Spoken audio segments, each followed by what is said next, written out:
Welcome, everybody, to another rendition of Delete Laws. I'm doing a couple administrative things here real quick before this live starts.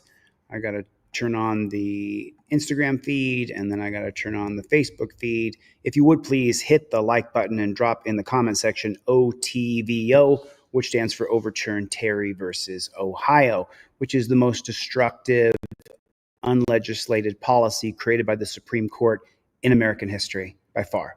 Terry versus Ohio has decimated freedom and decimated our Fourth Amendment.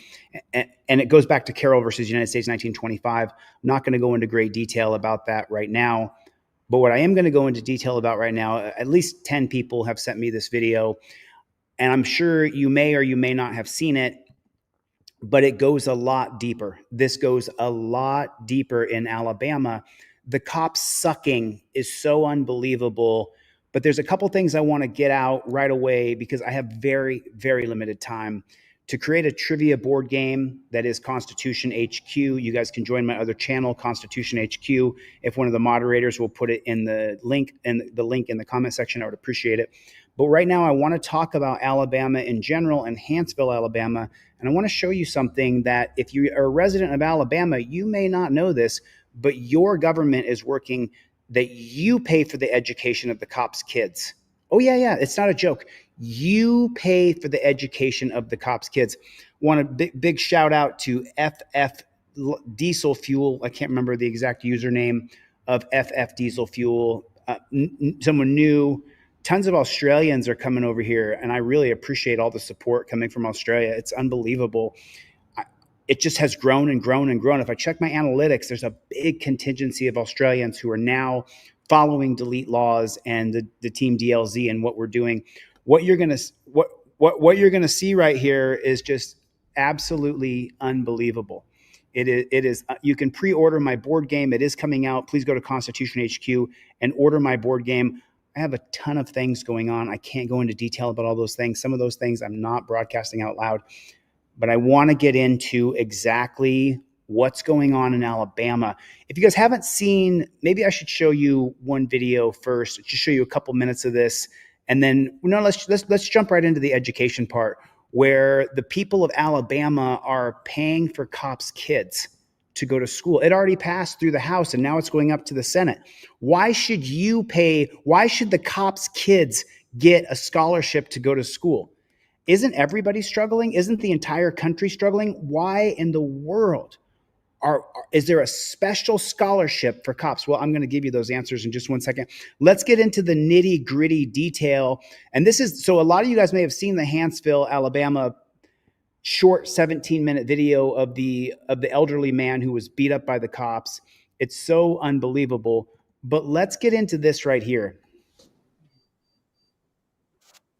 And I want to say, excessive force, the 8th Amendment of the Constitution. So he's talking about excessive force of the 8th Amendment. Well, let me explain something to you. The 1973 case of Johnson versus Glick, another black guy, Australia Johnson, sued for his 8th Amendment right being violated in the jails and the prisons. And what the Supreme Court did in 1973 is they limited the 8th Amendment to only if the state sentences you or uses a punishment to punish you with cruel and unusual punishment. It's been completely bastardized in the name of racism against Australia Johnson from the 1973 case of Johnson versus Glick. You can look it up and read about the case. But he's talking about excessive force, but it doesn't matter. The Supreme Court has completely neutered us. It says the 8th Amendment. Forgive me, I'm a product of public education. He just doesn't understand what Johnson versus Glick 1973 actually did. In Alabama. Cruel and unusual punishment. Sir, can we got to stick to the subject, okay? Yes, sir. He's going to stick to the subject, but wait for this bombshell right here. Just one last thing, if you'll allow me. Just listen to this. Law enforcement dependent scholarships. They want us to pay for law enforcement's, their children's college education. What? Listen to it again, and it is real. I'm going to show you the bill in a second. They want us to pay for law enforcement's, their children's college education. I don't want to pay for your children's college education. if this is what the product that we're going to receive from it. I don't want, they're going to use public funds to pay for college tuition for the law enforcement's children. It's unbelievable, but it's 100% true. A tiny bit of research and you'll find the article right here. Law Enforcement Scholarship Program passes the House in Alabama. Let's get into the detail. The Alabama House of Representatives Tuesday approved a bill that would allow dependents and spouses of Alabama cops to claim a $3,000 scholarship for post-secondary education. House Bill 188, sponsored by Representative Alan Treadwell, a Republican from Morris, Alabama, passed 101-0 in the House of Alabama, with some changes made by the House and Ways Means General Fund Committee. The committee added language allowing money collected from blackout license plates as a source of funding to pay for cops' kids' education. You can't make this shit up. The scholarship would also be funded by private donations and a $10 million allocation from the Education Trust Fund, according to the bill. The legislation is part of a broader public safety package aimed in part at improving recruiting of law enforcement officers. Birmingham, Montgomery, and other cities in the state have struggled to fill vacancies with their police rankings within the years. Well, let me explain to you the reason why. Because no good person could sign up to these policies, procedures, and protocols and remain a good person. You cannot put chains on people and drag them down to a dungeon and consider yourself to still be a good person without some sort of kickback of, why do I got to put them in torture cuffs? Why do they have to go in cuffs? We saw the other day when I reviewed that video that you have to go in cuffs. You have to go in cuffs to go in the back of the cop car, and they have to get your ID. But wait, there's more to this bill. This isn't it. A retired assistant Treadwell, the politician who put it through, is a retired assistant Birmingham police chief. What have I told you guys? All over the country, the Fraternal Order of Police is funding ex-cops to be legislators all over America. All over America. Everybody, did you hit the like button? Everybody right now, take a second, hit the like button.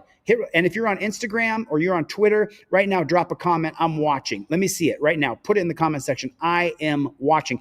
It goes way deeper than this. I'm going to show you the entire elderly gentleman's statement to the city council. It's 17 minutes. We're going to get into that in the end. But there's a couple things you got to see here first about this Hanceville city council meeting. Remember, the elderly gentleman who was assaulted by the police and he sued, that's one thing. But there's about 8 things in this city council meeting that are going to blow your doors off. This is just one of them. But wait, there's more. It gets even deeper. So an ex-cop, he puts it in, later told reporters he believes the bill will help incentivize current law enforcement to stay in the field, but doubted it would help recruit younger people. There was a time my kids were in high school and the things I thought about getting into the profession. We just want them to know we appreciate the job they're doing. It doesn't look like it. Representative Travis Hendricks, a Democrat from Birmingham, a police officer, said he'd be one of the first to apply for the scholarship for his son. Well, what about your kid? Where's the grant for your kid? Where's the scholarship fund for your kid if you're in Alabama? What a load of shit on a stick. And then another representative, remember, it's 101-0. Every Republican and every Democrat in the House of Alabama voted to give cops' kids scholarships to go to school. Representative, whatever his name is, Gab Givens, he thanked Treadwell, a former police officer, and House Speaker Nathan Ledbetter, Republican from Hanceville, for bringing the bill to recruit law enforcement because of the lack of law enforcement officers and the abundance of gun violence in Birmingham. 1,077 deaths, and this is just the city of Birmingham since 2017. Well, let me just tell you something. Cops kill thousands of people every single year. Thousands and thousands. Hey, thanks a lot for the super chat. I appreciate that. Thanks a lot for gifting memberships. Let me pop over to my friends on Instagram. What is going on, Instagram? Say hello if you're in the chat. I appreciate it. This just incensed me. And if you know me and you're close to me and you know what I'm doing, people like Let's OTVO, you know how freaking busy I am. We have to create apparatuses, structures to be able to fight back against this system. Do I miss going live? Do I miss auditing cops? Absolutely. But we have to create structures to take on the Fraternal Order of Police and to get bills passed through every different house in America. You can go to Constitution HQ, sign up. I'll be putting bills on there for your state where you can overcome Maryland versus Pringle, Utah versus Strieff, Terry versus Ohio. We have to do it state by state by state, and that's how it has to go. But wait, let's keep going. Let's get back into the city council meeting here. We made that request. So right here, he says he's going, this is just so bad. You have no idea. So you're paying for cops' kids' education. Sir, can we gotta stick to the subject, okay? Yes, sir. Just one last thing, if you'll allow me, just this one last thing. Law enforcement dependent scholarships. They want us to pay for law enforcement's, their children's college education. Yeah, it's real. I don't want to pay for your children's college education if No, not if, period. I don't want to pay for cops' kids' education, period. End. this is what the product that we're going to receive from it. I don't want, they're going to use public funds to pay for college tuition for the law cops' kids. enforcement's children. For cops' kids. I disagree with that. Me too. And I want to say this police department, I don't sleep well already. This police department came to my house 3 times, and there were all 3 mistakes. Diehard members of Team DLZ in the They house. came, the former police chief walked up behind me in my hobby shop, screamed at me, claimed that he thought that I was the burglar. I wasn't quick-witted enough to say, sir, chief, you're a year late because I had a $4,000 air compressor stolen a year before that. And even before that, I made every effort. Every time I saw the chief, I would say, hey, chief, hey, chief. And when he scared me that day, it's like he didn't recognize me. The second time, they banged on my door at 6 o'clock in the morning. I was having coffee, checking my email. The police officer was misdirected from going to 91 at Tony Kretschmar's instead of, he was misdirected to my house at 6 o'clock in the morning. It's alarming to have someone beating on your door. And then 9 o'clock at night, another one. But it was 2 law enforcement that showed up that time. 2. And they beat on the front door and the back door. You talk about going to DEFCON 1. I was at DEFCON 2, and I was on high alert. I'm sorry, but I'm gonna have to ask you to close it out, okay? Yes, sir. Because we've got other people that want to speak. Yes, sir.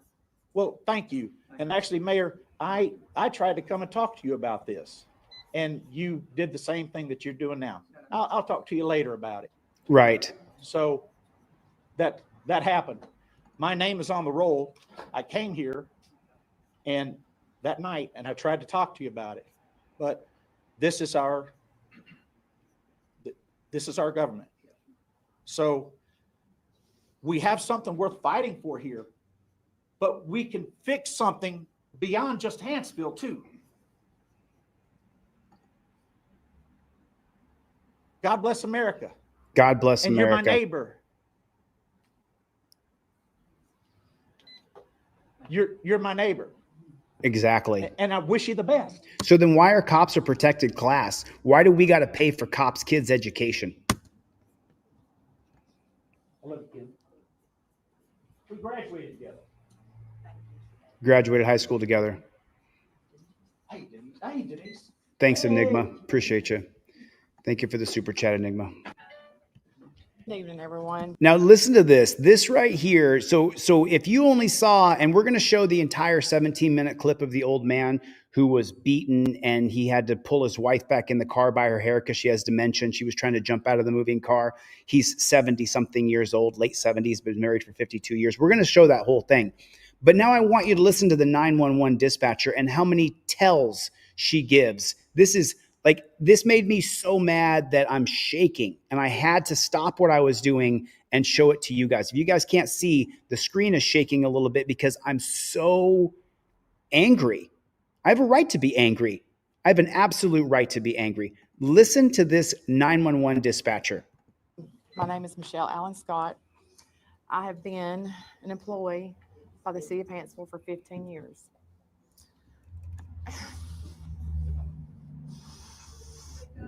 Oh, she needs a back rub because she lost her job.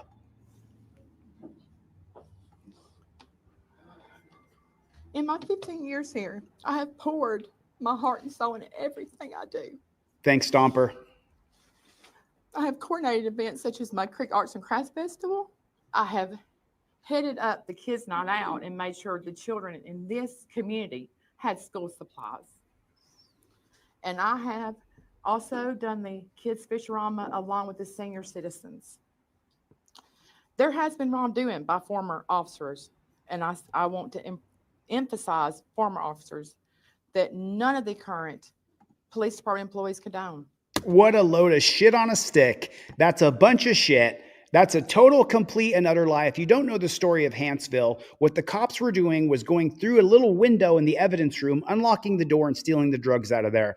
And she's saying that there's a bunch of good cops on the Hanceville Police Department that don't condone what the bad cops were doing. Let me tell you something. If you've ever been around drugs or done drugs or had a friend who was a druggie, you know when people are doing drugs. It is so plainly obvious. Especially, I'm a Hollywood kid. I've been in Hollywood for 25 years. Took off for a couple of years, but I'm back in Hollywood. You know when someone's doing drugs, she's lying. She's absolutely lying. She's sitting up there lying because her job. And just wait, it gets worse.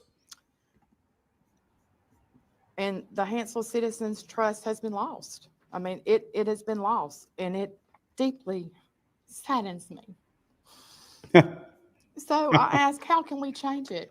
How can Hanceville Police Department have a police department? We need a police department. No, you don't. No, you don't. Appropriate actions have been made to remove those former officers where a clean slate has already begun.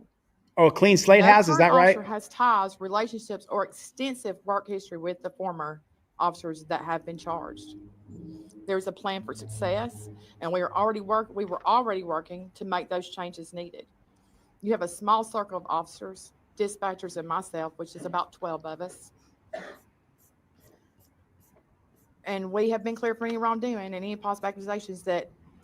Oh, they have been cleared by any wrongdoing. By who exactly? Who cleared them of any wrongdoing? They investigated themselves and they cleared themselves of wrongdoing. And it's not wrongdoing. It's a fucking crime what they're doing. And we have been cleared for any wrongdoing. Oh, you've been cleared, huh? That You've been cleared. Okay. That we have a You've been cleared. commitment for the future. We want to see our police department move forward. Going forward, we propose to uphold a crucial element, to have a policy manual is equally monitored and upheld by the mayor, the legal team, and HR. If you don't have that, you don't have accountability, and you don't have any control over the department. Extensive background checks that potential candidates, but strict policies keeps misconduct at a minimum and corrects or removes officers from the department when policy standards are not consistently met. Oh, is that right? Is that the truth? Listen to the bullshit lie. Candidates, but strict policies keeps misconduct at a minimum and Oh, does it? Is that what's going on? Is that why half the country hates cops? Because strict policies remove bad officers? Is that right? Thanks, Stomper. corrects or removes officers from the department when policy standards are not consistently met. This can be done and should be done in a reset of the Hanceville Police Department. Having a rotating citizens advisory council with members selected by the mayor, the council, PD leaders, and the fire department leaders to review citizens' complaints, policy recommendations, and violations to help us make our town what it needs to be. We need to assign a council member to as a police department liaison. For what? You want to assign a council member as a police officer liaison? They work with the cops. Don't you get it? It's got to be a third-party organization. Wait till Constitution headquarters comes out where you can download the bills for your state. I've spent a lot of time doing this. Most of my time is spent creating new stuff so that we have structures so we can take on the police state, prison state, death state. To where they're in constant communication with the chief on all matters. Oh, really? The chief needs to have a liaison from the council that they need to report everything to. Y'all need to know everything that's going on. And that's going to change everything. The chief knows what's going on. Your police department. Y'all have a right to know everything that's going on in your police department. So in closing, with total respect to the grand jury, their opinion and their recommendations obviously should be considered. But what about the citizens and business owners of Hanceville? Therefore, the people of Hanceville should have a say for what they want and how they think the reset can happen. Thank you. Bullshit. The 911 dispatch. Okay, this is the one. Listen to this chick. This is unbelievable. My name is Rashan Fullenwater. I'm the 911 dispatch and corrections supervisor for the police department. I come to you today to inform you on how we have improved and how we intend to continue improving should we be given the opportunity. Okay, should you be given the opportunity for her to keep her job as a 911 dispatcher? No one employed with the police department actually lives here in Hanceville. Did you listen to that? So if they're not your neighbor, you don't see them every day, you don't give a shit about them. And when you listen to the old man in the end, that's every jail. You're going to hear that in a minute. I just wanted to make sure you guys knew about the educational fund in Alabama that pays for cops' kids' education. So here's the first big tell.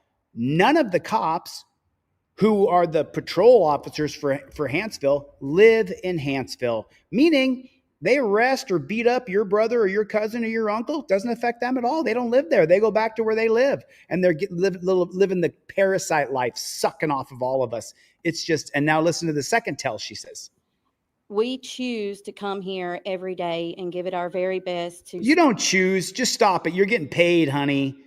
You're not a service. You're getting paid with a pension, and your kids are getting college education scholarships. Serve you. To serve you? Stop the bullshit. Because we love the citizens of this city. Oh, you do you? We do not want to see your police department fall. Oh, we don't want to see your police department fall? None of them are from Hanceville. Which is why 12 of us have chosen to stay and remain loyal to you. Oh, you're loyal to them? What a load of shit.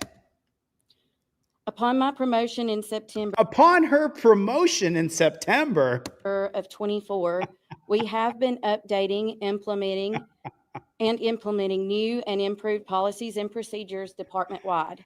We have been faced with challenges of resourcing free training due to the lack of funding, even though state required for both officers and dispatch personnel. We have had ample equipment removed, and due to this, we have been forced to locate old equipment to use for not only our safety, but yours. Oh, really?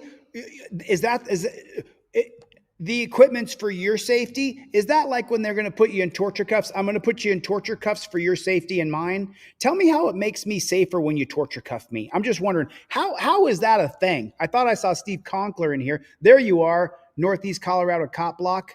Oh, man, they cut off your membership, huh? Anybody else get unsubscribed? Anybody else get unsubscribed? Can you guys do me a favor? Put in the comment section, Team DLZ, we don't stop. This chick is so full of shit. Oh, equipment for your safety? You mean cages and tasers and torture cuffs? We have informed new field training programs for both patrol officers, 911 and 911 dispatchers, including jail school safety trainings and other requirements. Jail school we have safety training. Okay. Reported and had conversations with a post radius about past and present officers. We have demanded loyalty, integrity, and trust, which has resulted in the departure of some employees. Oh, I'm so sorry. Let's run that back. Past and present officers. Let's see. Really? Listen. We have demanded loyalty, integrity, and trust. Really? Is that true? Let me put a 1 in the chat if that's not going on in your neck of the woods. They've demanded integrity, loyalty, and trust. Is that right? Is that why so many people hate the cops? Is that why so many people can't stand you dirty, nasty JBT piece? Is that why? I'm just wondering, is that the reason why? Because so many people can't stand cops because there's loyalty, integrity, and trust. Is that what it is? What state was that in? I showed the video the other day where the guy had to go in torture cuffs and they were there to help him out, ended up charging him with 2 felonies. They were just there to help him out, remember? I lost my sub to Chuck B and I can't resub as of yet. Yeah, I mean, they're unsubscribing people from this channel left and right. Make sure you're still subscribed if you would, please. Which has resulted in the departure of some employees. Unfortunately, this has led to staffing issues, longer response times, and has risked the safety of our officers while in the field. Our hiring protocol has changed, but is also in the process of continued change. We have expressed our concerns to the appropriate leaders in reference to the jail and the possible liabilities that can surface due to the limited staffing that we have. We all agree that having inmates is a safety concern and have asked to house them at CCDC, but no change was made. Due to this, we work the jail the best we can with the limited resources that we have. No, the jail is a freaking dungeon. Wait till you hear the old man talk about it. Hold on, stay tuned. The citizens and business owners of Hanceville deserve to have a police department who quickly responds to their calls, cares about their well-being and their safety. Since fall of 2024, we have been actively making changes to better this department, and we ask for the opportunity to continue. In closing, the death of 911 dispatch supervisor Christopher Willingham was an unfortunate and tragic time for not only our police department, but also for his family. If you don't know what happened in Hanceville, what they did is they were stealing drugs, and the head of the 911 department, he was doing those drugs, just like I showed you on a video earlier today. In closing, the death of 911 dispatch supervisor Christopher Willingham. Christopher Willingham was doing drugs with the other cops who were stealing the drugs out of the evidence room. Was an unfortunate. Unfortunate? No, it's called being a drug addict. And tragic time for not only our police department, but also for his family. Oh, it's a tragic time for our police department, but that you don't represent us. You guys are scum. The accusations assumed by the grand jury were disrespectful and unnecessary. Thank you for your time. I think Jennifer Hill's got best comment of the day so far that I've seen. Limited resources, but they can create a fund for cops' kids to go to college. Is your kid getting a fund to go to college? This video gets worse. Just wait. Just wait. Just wait. You're going to find out what the mayor's daughter did, how she set up some kids with Mary Jane to get the kids arrested, but not the mayor's daughter. Wait till you see this. Wait till you listen to this. It's all exposed right here. Okay, now here, I think this is the cop sucker. I appreciate this opportunity to come up here and speak. I am a daughter of Hanceville. I'm Sherry Saunders. I graduated from Hanceville. I graduated from Wallace State. For the past 25 years, along with the work that I've done, I've been an advocate for many reasons. For some of the reasons that we are talking about this evening, I want to share. Mr. Campbell, I was friends with your daughter, Angela. Who died? Since second grade. Just- I was at her funeral. I want everyone in this room to know that it was a sad moment that we were burying Angela. A wonderful person. If y'all don't know Angela Campbell, she had spina bifida. She lived a very hard life, had a lot of things happen to her, and she smiled every day, went to church as often as she could, and loved the Lord. And if y'all don't know that about Mr. Campbell, then we about to have someone done for the move. This was Bill Hare move circle. He was Stay with me. Hold on a second. We're going to go past her because the next one's the cop sucker. I'm so sorry. I went past it. Here it is. Here it is right here. Hatter led the drug task force to Hanceville. Okay, listen to this. You have a lawsuit right now from a former. Listen to this. From. So I'm putting in my application to become an officer in your department in this town so that we can move forward with high integrity people who have listened to these people for years and assisted them to get their voice heard from you guys. So I stand before you to talk about two issues. Listen to this. You have a lawsuit right now from a former officer, Hatter. This officer was a problem officer when he was brought to Hanceville. When he left Walker County, he left because there was another dead officer, one of his best friends. In fact, it was his boss at the drug task force, his boss. There was questions under his death that they called also a suicide. We know that our officer Hatter left a week after this dispatcher unfortunately lost his life in this department.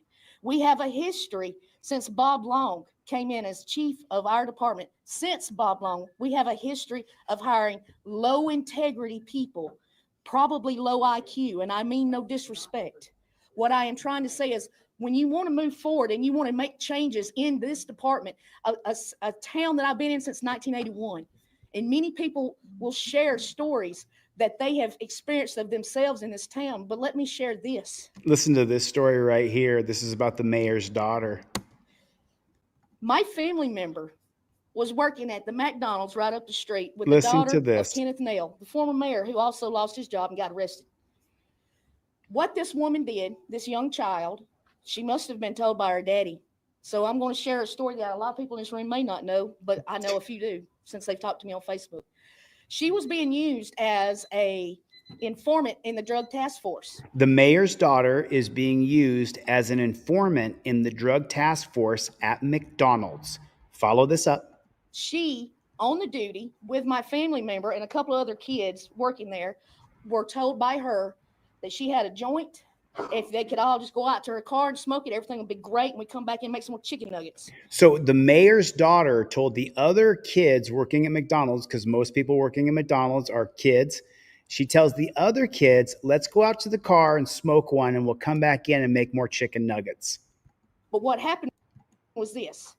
The daughter of the mayor who supplied the joint was sitting in her car when Hanceville, whoop, whoop, whoop, pulled up, 3 cop cars, yanking kids out of this car, everybody getting shackled up. Everybody's going to jail for marijuana, but The mayor's daughter. of the mayor.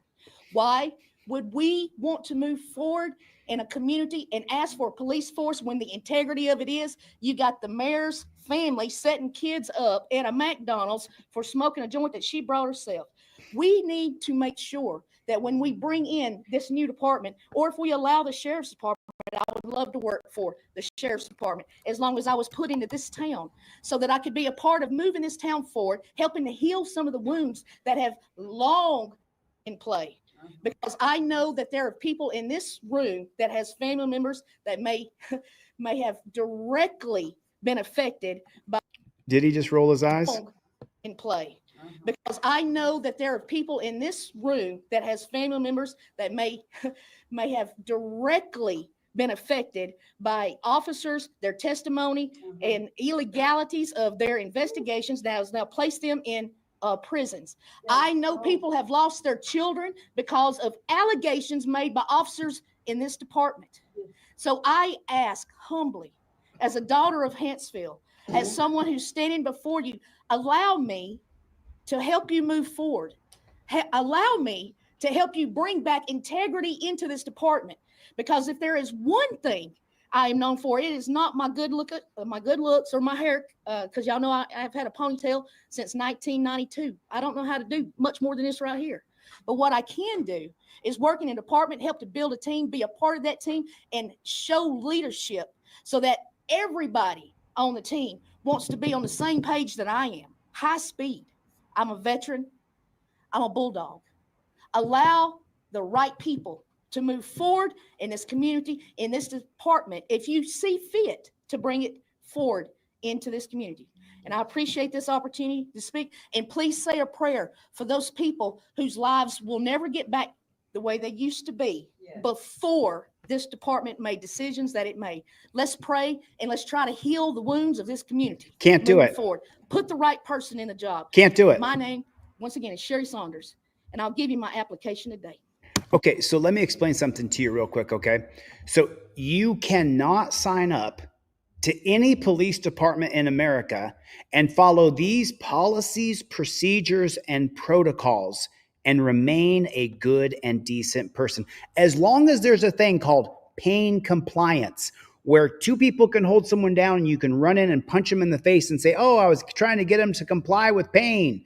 What do we know from the last 25 years of jujitsu and MMA? The best way to detain someone is not by punching them, but by grabbing them. What do we know from 25 years of the UFC? I'm not going to lay on my belly and give you my back. I can't do it. I want to do it. I can't do it. I can't do it. I don't trust you. You're screaming at me. You got some crazy dog barking like crazy that you can't control. It can't be done. She can't sign up to be a little piggy and remain a good person. The next one is a copsucker. Amen. And everybody in this room. It's plain and simple. A grand jury knows more than everybody in this room, and a district attorney. Corruption's nothing new here. These microphones have been in this town since I was a kid. There was a chief, a police, extorting votes, news cameras here. Taser problem, it's constant. It's constant. And the people that's been hired to be a police here, a lot of times were a criminal before they got here.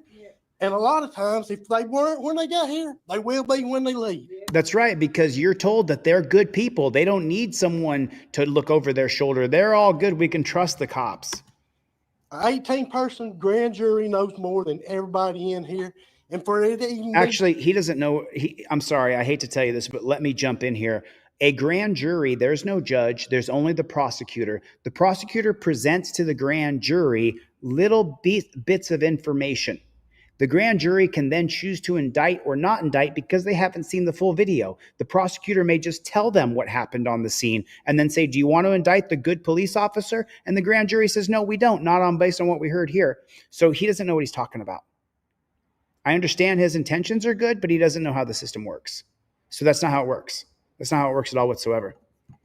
I don't even know how you can even consider ignoring that. That's my What's your name? My name is Michael Ray Walker, 1601 Ashwater Street. Walker, W-A-L-D-R-O-P. Thank you for allowing me. And I wasn't gonna say anything, but what the hell? My name's Andrew Podner, P-O-D-N-E-R. Right across the street from the library, but the only time I ever see y'all is when you want money or a donation.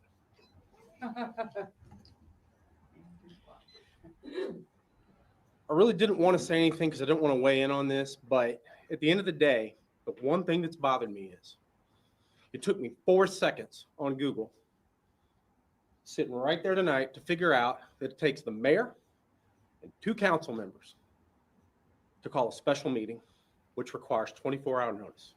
Yeah. If all of y'all can't figure that out and get this to a venue where people can be heard, and if you can't figure out how to get a microphone where people can be heard, Yeah. I'm not sure you should be making decisions There you about who go. runs the town. There you go, brother. That's it. You want else? Yeah, you got the wife of a cop's gonna come up here. I'm waiting for her to show up here.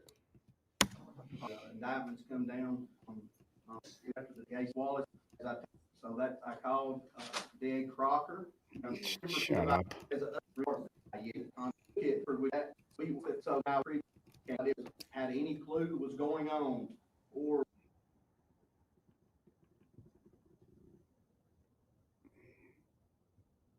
Nobody's stopping me, so I guess you know, as an outsider, I live in Coleman. As an outsider, I followed all of this. I agree 100%.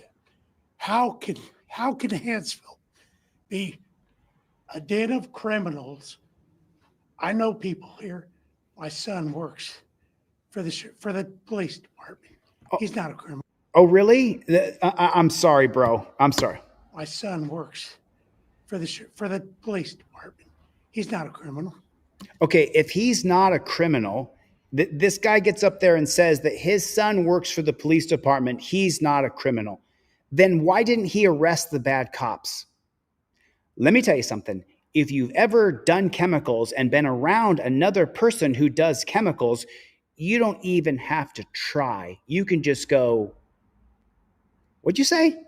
This person's on chemicals. It takes you that long to figure it out. His son witnessed these other cops who were stealing the fentanyl out of the drug room, who were stealing the blow, stealing the crack, stealing the crank, stealing the speed out of the evidence room. And he's saying his son's not a criminal. Of course it's not your son.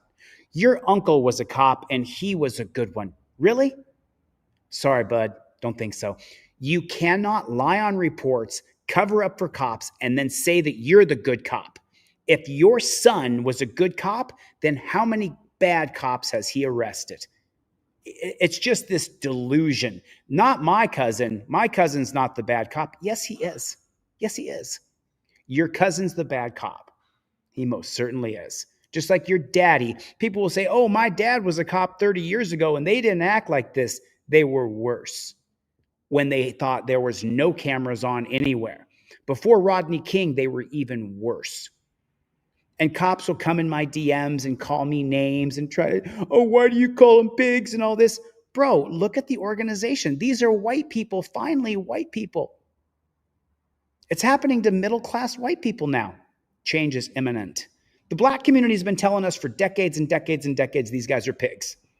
They're raping, killing, murdering us in the streets. And it didn't affect our communities. I was raised in a white community. It didn't affect us until it did. Until these policies, procedures, and protocols affected all of us. But remember, his son is not a criminal. He's a good one. I don't believe any of these people that work for the police department anymore are criminals. There it is. He doesn't believe that any of them are criminals. Got it. But just like you said, the ones, the 4 or the 5, they're gone. They've been gone. So how can we say that it's a corrupt department and it's a criminal enterprise? I think the police department deserves another opportunity. I think it's up to you guys to make sure that the right people are leading. Let me just jump in again. Sorry, this is a reaction video. You cannot sign up to these policies, procedures, and protocols with new people and think it's going to be any better. As long as you're tasering and macing and torture cuffing people, it's not a good system. You can't pour good water into poison water and then the poison water is all better. And currently the policies, procedures, and protocols are poison. And now that they're being caught on camera, that's the only difference. We're seeing the policies, procedures, and protocols caught on camera. That's the only difference. It's not like you can hire new people and it's going to be any better. Someone said there needed to be a liaison between one of you and the department. That'd go a long way. Thank you. Bullshit. Can I say something, please? Just really- Hands needs now. It's all out. It's out. It's all out now. It's all out in the press. It's all in the opening. Hanceville needs a second chance to start over. I love my little town. I love my department. I love this place. But this isn't all. I got 3 boys. They targeted all 3 of my boys. It wasn't just the one. Right. But she wants to give him another chance. It wasn't just one. And I do have 3 good boys. These people right over here, this preacher over here, Rusty, they know I got 3 good boys. I got no story. This ain't all. This ain't all. Patty, I appreciate what you just said. I really do. Okay, John. Watchman said, sit up here and They're going to cop suck. I don't want to hear it. I'm going to get this next woman who comes up here. Okay, now this woman. Had businesses. This is unbelievable. This is unbelievable. We weren't going to have employees speak. We're only going to have people that lived in the city limits. Read the room, honey. Or that had businesses in the city limits or had businesses in the police jurisdiction speak. But we have had a few employees come and speak tonight. And as most of you know, I'm Tanya Wilcox, the city clerk. I've been here 20 years. What else, Tanya? And been through a lot What of else? things. Come on, Tanya, get to it. Come on. But I guess it's time, since we're going to be transparent. Oh, yeah, go ahead, Tanya. We've all had to keep quiet. still keeping quiet. And there's a lot that is still not known. And there's a lot that's still being investigated. Come on, Tanya, get to it. We can't do it all. We have requested, and the council has done everything that they can to request that the correct and right authorities come in and do and help. The correct and right authorities, you mean send in other cops to investigate the current cops? Is that what that means, Chris Wood? Is that what that means? That's what that means, isn't it, brother? Brian, isn't that what that means? But she's Help not done. was She's not done. requested She's not done. 5 months before the dispatch supervisor died. When they were all doing drugs together, they stole out of the drug room, out of the evidence room. And we were promised and told that help was coming.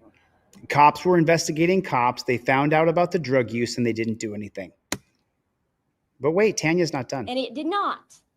She's not done. And then we had a death, wherein our own police department and police force at that time did everything they possibly could to keep us from getting any information. I'm with you, Brian. The police chief, Josh Howell, back in April and before of 2024, threatened me on 3 occasions. Police Deputy Chief Adam Hatter threatened me on several occasions. I have had my life threatened over what went on at this police department.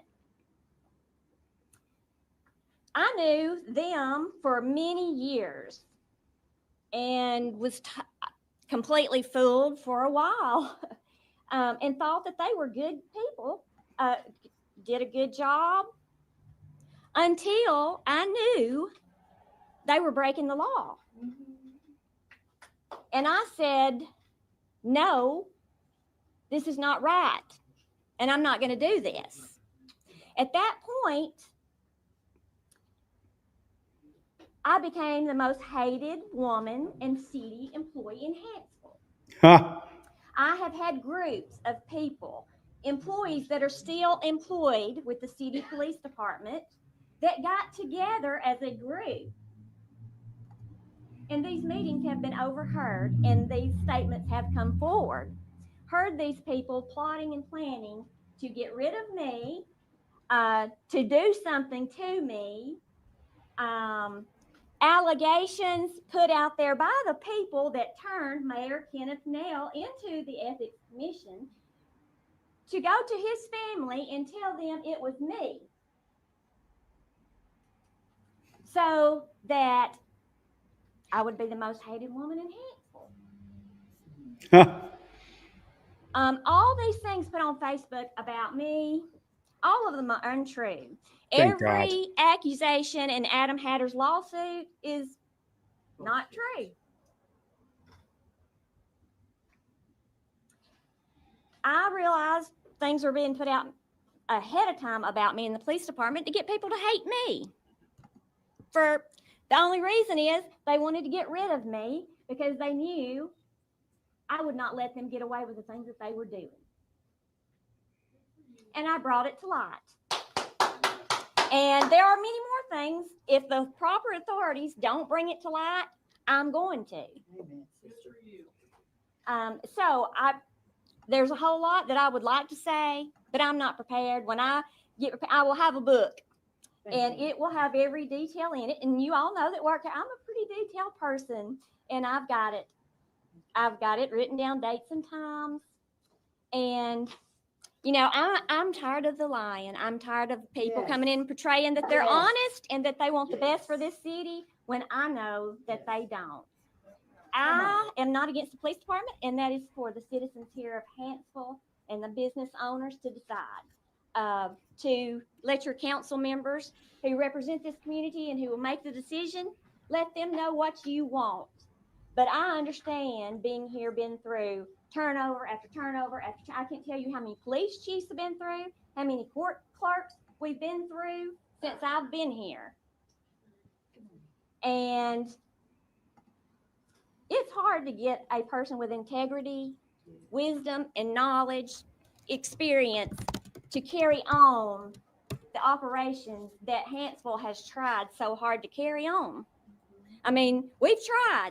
And I say we, I mean, I've worked here for a long time. The council, you know, they make the decision. I try to carry out what they decide to do. And we have tried and have time and time again, the best that I believe they could, I could. And it takes more than that. It takes more than that to get a person in here that has the ability to take someone's livelihood away, to incarcerate someone, to take someone's property away and lock it up. It takes a lot of that. It takes a lot of know-how and understanding to be able to vet that person. You don't want somebody coming in here that doesn't have any experience. But it's hard to find an honest person with integrity nowadays, you know, that has education and everything that would be required. No. Let me help her out here. With integrity now, experience. But it's hard to find an honest person with integrity nowadays. Yeah, it's hard to find a cop who you give absolute power over another person. Power corrupts. Absolute power corrupts absolutely. You cannot find a person who can remain with integrity when you give them absolute power over another person. You know, that has education and everything that would be required to do that job. Not if you hire the right person. Well, and that's the problem, hiring the right person. Because like I said, I was fooled for many years by many officers here. And I thank the council. Thank the council for what? I appreciate them. You appreciate for what? For what? For what? You're going to hear from the old man. I'm going to play the entire 17 minutes of the old man who got beat up by the cops. He went to the council members. He told them the cops were corrupt. You appreciate the council members? People always say we live in a democracy. No, we don't. We live in a constitutional republic, meaning that we have what's called a Republican representation system, meaning that a small group of people are voted into power to represent the majority of people. We live in a constitutional republic. We don't live in a democracy. So these people who are the Republican representatives, not Republican in the form of Republican versus Democrat, it's called a Republican representation. They failed the people. So why is she saying she appreciates them? And I've enjoyed my job here. I bet you have. But I want the community and everybody to know it's very complicated there's so much to it. And they're trying, you know, to do the best they can to make the right decision for Hanceville. And I appreciate them for that. And I appreciate all of you coming because it shows that you do care about our community and you care about what happens here. No, they care about themselves being beaten and cheated and arrested and charged and tased by the cops. Maddie wrote here, it's not that there isn't honest people. Oh man, I believe that there are good men and women who sign up to be cops. I believe it with all my heart. It's when you become a cop, their training forms them into lying, stealing cowards. Officer safety first, Terry versus Ohio. That's the problem. And I would love to anybody has accusation against me here that would like to say it instead of just saying it on Facebook. And I'm welcoming it right now. I mean, like I'm an open book. If you've got something to say about me, or that I've done, it's about her. It's about her. I'll be glad to, you know. It's about her. It's about her. Right now with you. It's about her. I just want to say one thing. Mm-hmm. Since you're talking about Howell, Yes. Amen.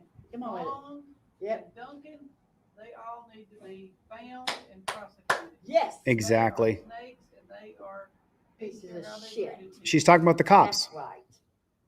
And Hanceville today, I know they're here somewhere. I know that paper has put a lot of stuff in there that's not accurate and true. And don't appreciate that. I don't appreciate any of the comments that's been made on Facebook about me personally. It's and about her. using my name. A lot of people think that I'm the court clerk. They think that I'm the one that works in the tag office.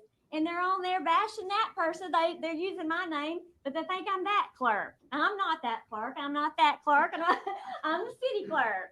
you know? I do. Let me just say something. I do understand what it's like to be attacked by people for no good reason. I do understand that. So I understand why she's making the plea for herself, because she's been demonized by that town, demonized by people who are in authority on that council, who are cops that have denigrated her reputation and called her names.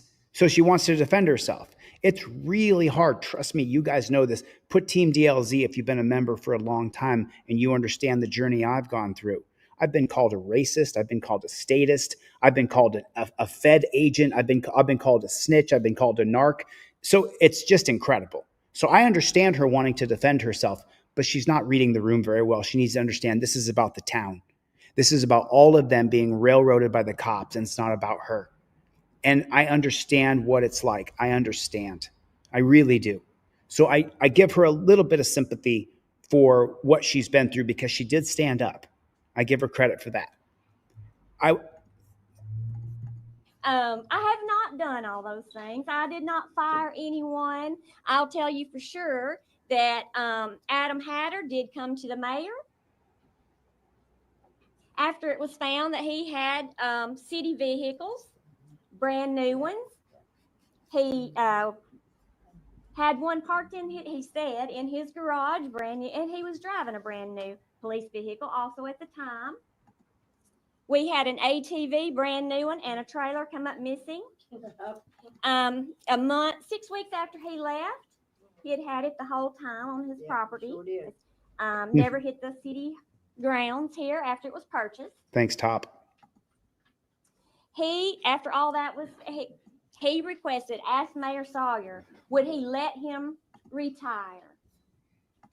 Would he let him retire? Nothing was ever said that he's going to be fired or he's going to anything. But he knew, we knew these things. Mayor Sawyer said, yes, I'll let you retire. Josh Howell, the next day, came in and submitted his resignation. Yes. I did not fire them. I don't have the authority to fire anyone. And I'm not the reason everybody is leaving Hanceville. A lot of the reasons is because they've done things that are not legal. Right, So, Zach. You know, Zach. I guess I'm tired of being quiet. So About time. About time. yeah. So About anyway, time. I appreciate it, but I really would appreciate you didn't put things on Facebook about me that aren't true. Okay, honey, I'm kind of getting sick. So let me remind everybody, this is where you have your council meetings, you had all your council meetings. It is a true. You have a special meeting that you still have to be here for that time.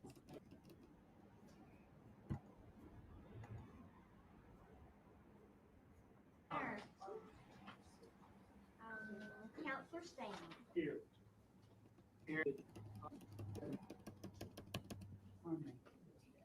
So I would make, if you add to that motion, I would make a motion that we have a special call meeting 7 days from now to change venue and to have another special Yes. call meeting to try to get that week to get this information gathered as much as possible to make an educated decision on what it would look like.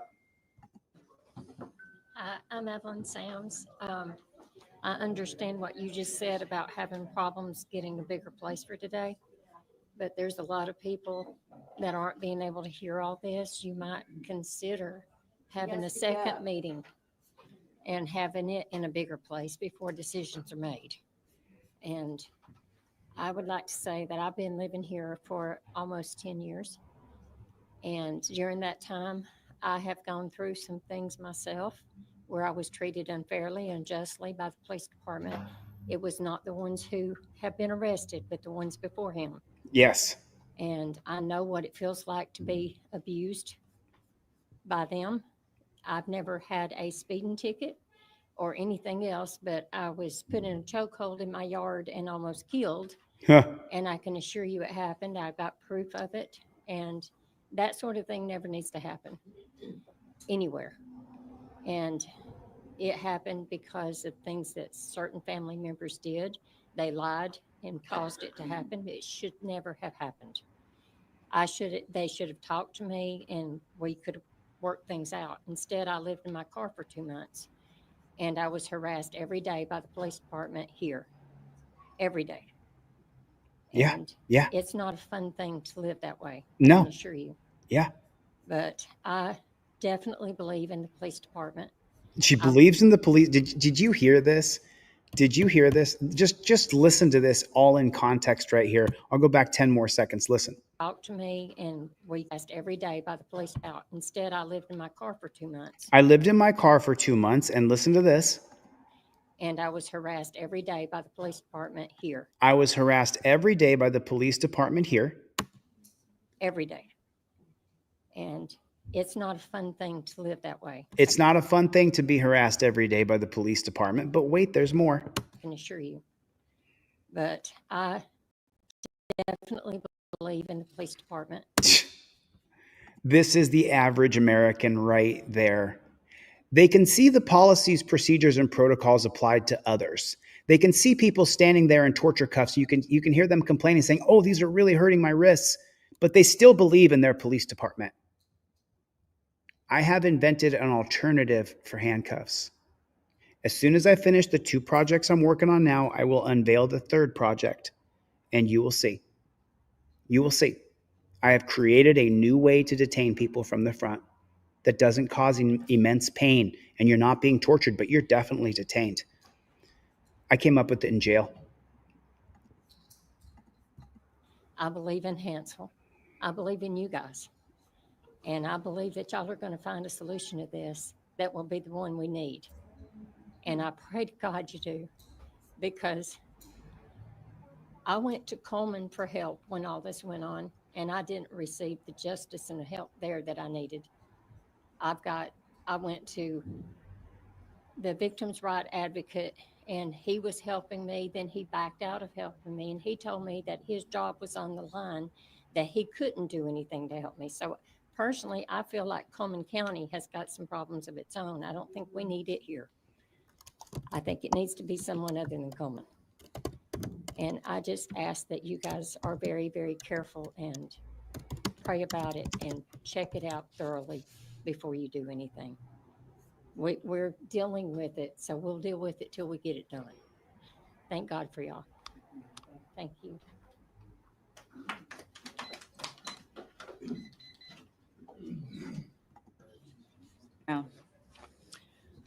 I have 3 boys, and I went to school here. I've lived here since I was 4. And I know most of the people here. But I have 3 boys, and one of them, every time he left to go to work, Hanceville would stop him and give him tickets. And he could not get the tickets paid up. On the department here, Rusty knows this. It's all true. It was on the board out here in the Hanceville Police Department. Listen to this. Do not pull over my son again, because he had so many tickets, but the boy had to work. And everybody knew he had to work. Everybody knew his truck. Everybody knew who he was. Everybody knew my boys. But they still pulled him over because he had so many tickets. And there was one cop that helped my son get rid of those tickets and get his license. One. I wish I could. And then this judge dropped a couple charges on my son. But there's several cops here that harassed my boys, all 3 of my boys. 2 of my boys worked for the city. Correct? I know that. A lot of y'all know that. I love my town. I love Hanceville. I love this police station. I love this city hall. I love the police station. People are so brainwashed to believe that cops are our friends, and they are not.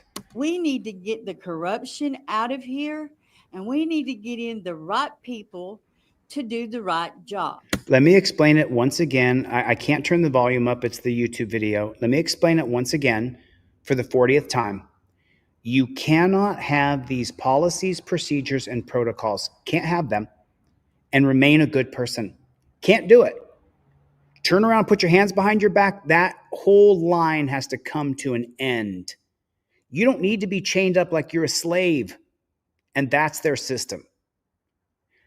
You're going to hear the old man in a moment, the old man who got assaulted by the cops and put in jail and what they did to him. It's a 17-minute long piece. I don't want to interrupt it. That's why I'm waiting to show it last. I just wanted to show you guys about how we're paying for cops' kids' education. I was proud of my little city. I'm still going to live here in Hanceville, but I want this done and over with. Won't 'Cause change. I'm tired of the harassment myself. It won't change. And I'm tired of the corruption. It won't change. A lot of you are corrupted. Yeah. I've lived here. I know. I don't care what you say. Some of the officers that just got what they got, they are harassed my family. They've harassed me. I hope they get what they deserve. I got more story to tell, and this ain't the place for it. But I've got more story to tell. But this that I just told is true. And most of you know what I just said is true. Yeah, it's true. We believe you. It's true. We believe you. And if you knew his name and you look it up, what I just said here is the God's honest truth. Put my hand on the Bible. It's true. They was harassing Put a 1 in the chat if you believe her. my kids. Of course they were. You're a piggy And bank. also, Hanceville police said they had a video of one of my boys banging on the youth pastor's window. That's BS. This pastor here knows me from years ago.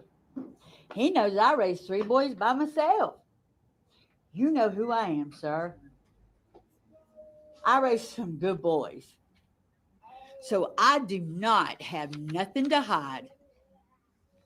This man knows me right here, too.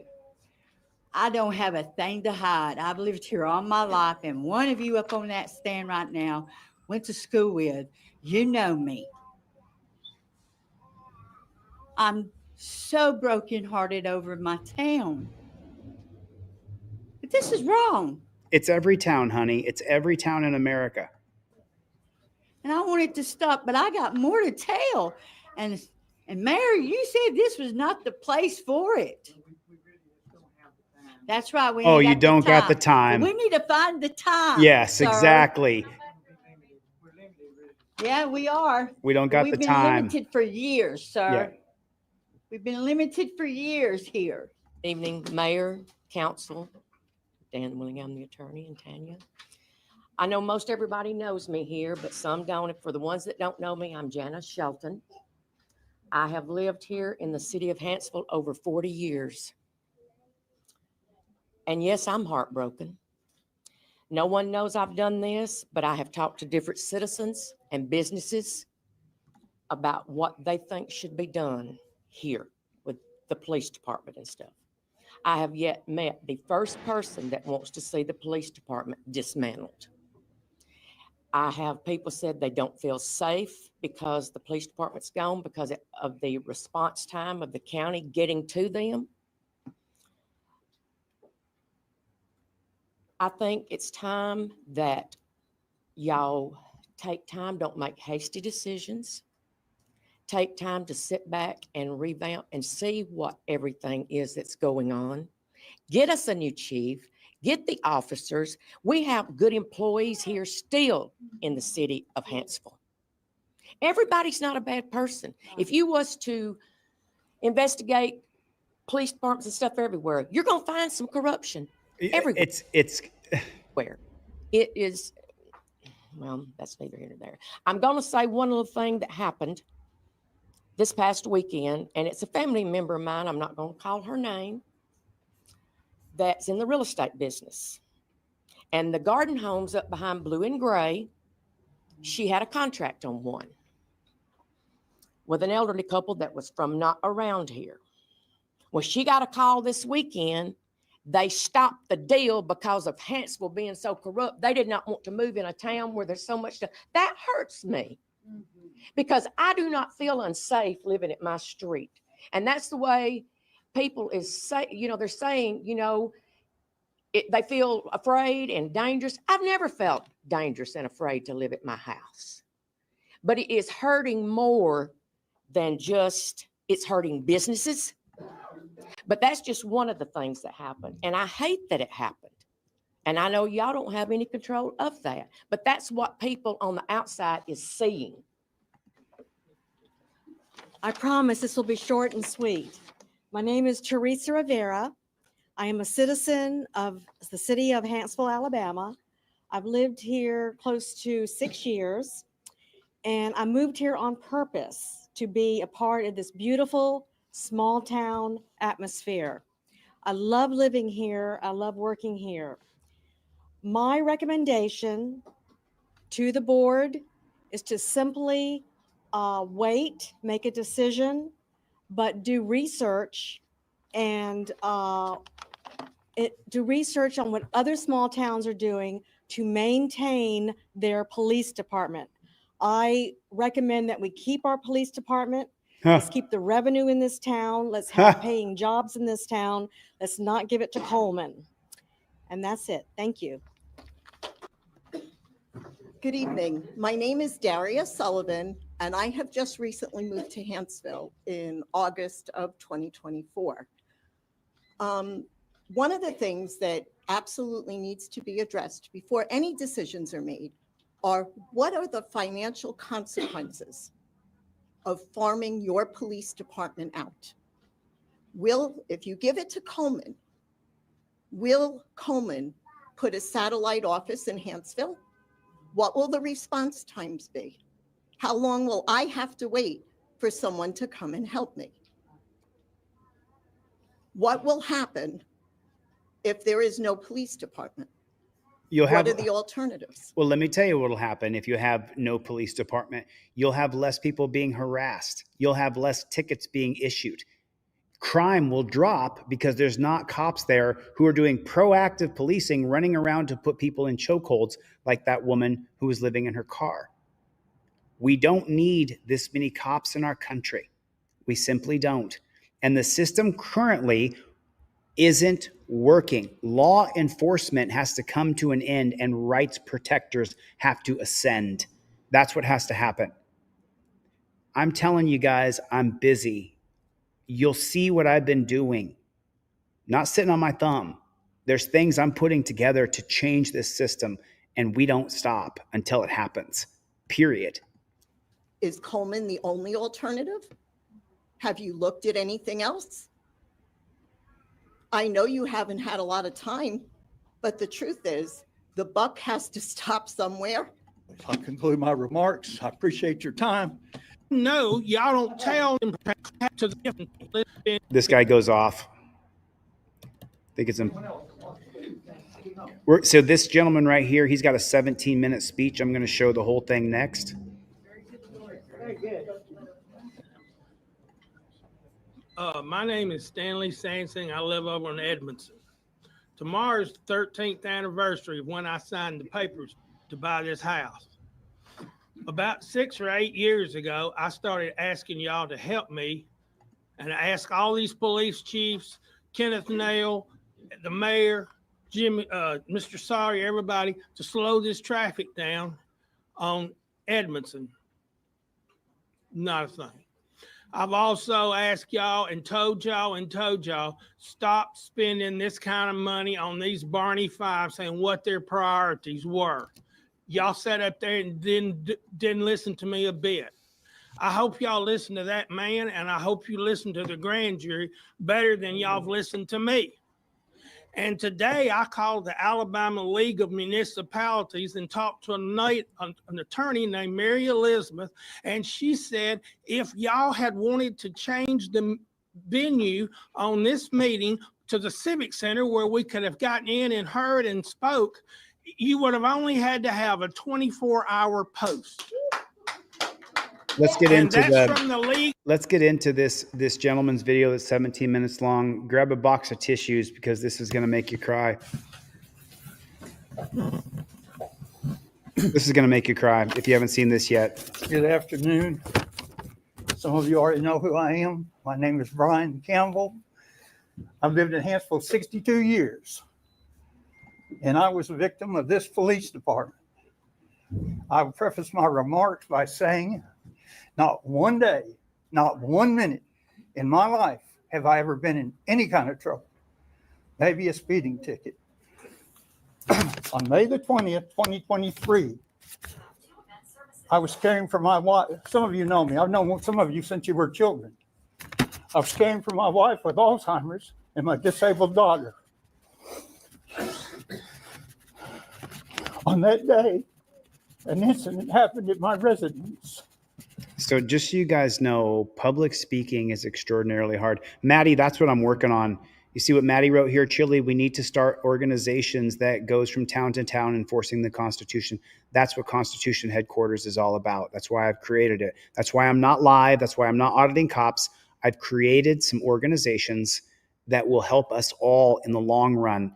I'm getting hit right in the wallet. I'm getting hit right in the views and the likes and the comments and all that stuff is down by like 90%. But I've created some things that will change the system because it creates a unity system where we can all come together. A funding apparatus, a real way to create journalistic endeavors that fund the journalists. I'm telling you, I guarantee you guys, when you find out what I'm doing, you'll see. It's hard to public speak, and this guy's having a hard time doing it. He's really nervous. Was dispatched. 2 officers approached my home, and I didn't know why they were there. I inquired why they were there, did not get a response, so I proceeded to close the door to my house. Upon doing so, one of the officers took his foot, jammed it in the door, and forced his way into my home. Asked me to step outside. Upon which time there were 2. One of them was very professional. I have told him countless times how I was so pleased with the way he behaved. So this is the good cop, bad cop game that they play, and this old man has bought into it. They played the good cop, bad cop game. Chevy's in the house. The other one was the officer from hell. He's not currently on this force because good cop, during bad all cop. this, I prevailed in a lawsuit that took over 1 year and $17,000 of my money to defend myself. That officer hit me from behind, which I can't hardly still walk, with his knee, took me to the ground, and beat me mercifully. Mercilessly. My attorneys have the photographs. Coleman Hospital has the records. I was handcuffed and roughed up really bad. Yeah. Placed in a police vehicle. It was May, so it wasn't very hot. Was not running. No air conditioning on, but I began to hyperventilate. Of course. I'm a 2-time survivor of cancer and a heart patient. While I was in that vehicle, when one of them finally returned to the vehicle, I was in real bad shape. An ambulance was dispatched and the paramedics. Well, the only problem I had was I couldn't breathe. Once I got air, I was fine. I was then taken by the officer who brutally beat me up to Hanceville jail. On the way to the jail, and I was never allowed to explain anything to him. I was never told I was under arrest. I was never told anything until I got on my way, well, actually, till I got here. On the way, that officer said to me, men like you are nothing but pieces of human increment. And that's not the words he used. I was married to my wife 52 years. I never touched her, ever. The incident involved, and I was trying to tell them with her Alzheimer's, she didn't know what she was doing and tried to exit the vehicle while moving. I pulled her back by her hair, and I was so admitted to that. And that constituted, in your officer's opinion, domestic violence. So if you can't understand what he's saying, what he said there was that his wife of 52 years was ill and tried to get out of a moving car. So he reached over and grabbed her by the hair and pulled her back in, as any good person would do to make sure that their wife doesn't fall out of the car. And they said that constituted domestic violence. Anyways, and that was all perpetrated by a 911 call where the person hung up. When I got to the jail, my abuse continued. Maybe it's procedure, I don't know. I was handcuffed to a bench right out there. Yeah. For 3 hours. Yeah.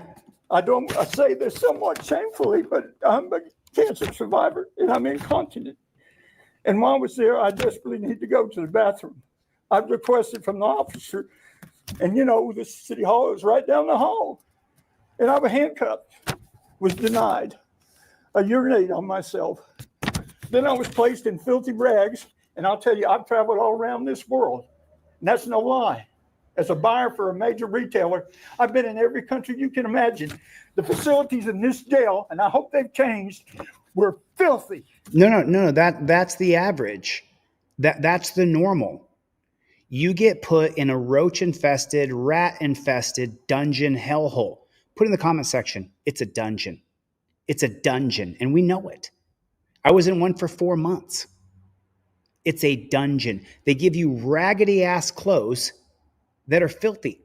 You get clothes that are clean from the laundry, they're still dirty. Now we're seeing middle-class white people experience the dungeon. There's a J6er who I haven't got a chance to have a conversation with. I'm going to give you a call. I tried to call you today, but my phone didn't work. I was out of service. But this is the regular, that jails are dungeons, absolute dungeons. And now this man here, he understands exactly what I'm talking about. For feces on the wall, feces on the water fountain, feces all over the floor. Looked like it hadn't been cleaned in 5 years. Have any of you ever went in that jail and looked at it? No. I don't care if you're a criminal, you deserve better treatment than that. Exactly correct, sir. I was denied food and water because on the way to jail, I said, why don't you just shoot me and take me out of my misery? I was put on suicide watch. Oh, yeah. No food, no water. No water. What do I always say? They don't give you any water. They go have a cup of water after they beat you up. They go drink some water and tap each other on the back and say, good job, man, good job. Oh, I really punched that old man right in the jaw. You see that? He looked up and I punched him right in the face. And they're celebrating as they drink water as you're hyperventilating in the back of the car with your throat dry. No, nothing. A kind lady jailer come up and had seen my record. She said, Mr. Campbell, I'll get you some water and they don't have to know. She said, I looked at your record.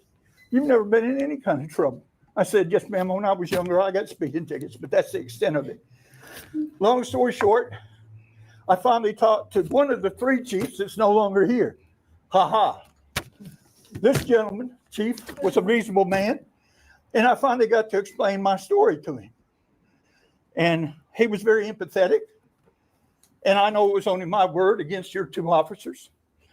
And he said to me, I will make a phone call and see what I can do, because I found out that my stay would be 2 days in jail, 48 hours. And I was charged with 2 felonies, domestic violence and resisting. I was told my bond was $2,000. So they proceeded to put me in that filthy jail. I spent the night in that jail. Next day, the chief did as he said. My magistrate came down to Sunday. I had the money cash on me, $2,000. Listen to this. She said, pay your bond, you can go home. I went to pay my bond, and this may be the procedure. If it is, I've never been in trouble. I don't know. Listen. But I was told, we cannot take cash on the weekend. So that told me you can't even trust your own police department with cash. But if you use a credit card, we'll let you go home. What's the surcharge? Got my credit card. Oh, but by the way, do you council members know this? It's $200 more if you use your credit card. So I paid. It's $200 more if you use your credit card. They charge you $200. I'm ready to go home. By the way, by this time I was not allowed a phone call. I was never told anything about my charges. I called my son. Some of you know him. He's an upstanding citizen, was once a manager of LP down here. He's now a private contractor. He said, Daddy, they're not going to let you go home. I said, what do you mean they're not going to let me go home? He said, well, they told me that you're going to be transferred to Coleman Regional. What? I said, why? They have you under a suicide watch. You have to be evaluated. So Sunday evening, and believe me, I'm no harm to anybody, and was certainly no threat to those two policemen. Neither one of them could have taken me easily. I'm at Coleman Regional. I'm kept overnight. When the doctors saw my beat up body, they asked me, what could have possibly happened? And I told them, the only good thing that came out of that is the nicer of the two officers was the one who transported me. On the way to the hospital, I said, young man, tell me how you could possibly think that he could think that I was resisting. His exact words, and I'll never forget them, because my wife and my wife was dying then. He said his perception was that you were resisting. I said, you were there. Long story short, it came time for discovery. I didn't know anything about discovery. Paid two attorneys. They said, here's what's going to happen. They got to present their evidence, and you can present your evidence. Well, Kathy, and a lot of you know my wife, Kathy, a better woman never was. She was on her deathbed. And I called up my attorney, Johnny Berry, and I said, I'm supposed to be there. He said, Brian, don't worry about it. He said, me and Brandon will be there. You don't have to be there. So I stayed with my wife with hospice. I wasn't there. In the meantime, my wife died. A month and a day later, my daughter died.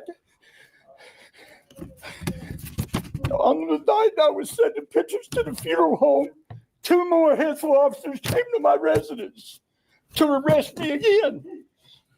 They came to arrest me for bond forfeiture because I didn't show up on that court hearing. My attorneys were both there. They represented me. I paid them well. I'm making these arrangements and getting ready to be taken to jail. My daughter was being buried the very next day. Fortunately, I know Kenneth now. And I wasn't in any shape to call him, but my son Kevin called and he said, look, my daddy, we just lost my sister. You know, he's a good man. Anybody knows him. He said, they just leave him alone? Never told me what the warrant was for, by the way. Kenneth told him, or I don't know if it was Kenneth or who it was, someone later told me the chief told him to just go on and let me turn myself in. Okay, I called my attorneys and told them what happened. I still don't know what the warrant's for. I didn't know it was bond forfeiture. I go on to the cemetery and I buried my daughter. On that day that I buried my daughter, I went to Hanceville down here to this courtroom, and that judge, who was a joke, that sat right there, read me the riot act and told me, had me handcuffed immediately and told me he's going to put me under the jail. You were remodeling, so I sat handcuffed out here in the hall for another 3 or 4 hours. During that time, I was told I was being arrested for bond forfeiture. I said, what bond? They said, well, you didn't appear for the discovery. No argument from my part would be heard because I'm just an average citizen, like all these people here, an innocent average citizen. I was transported to county. I sat in county the night of my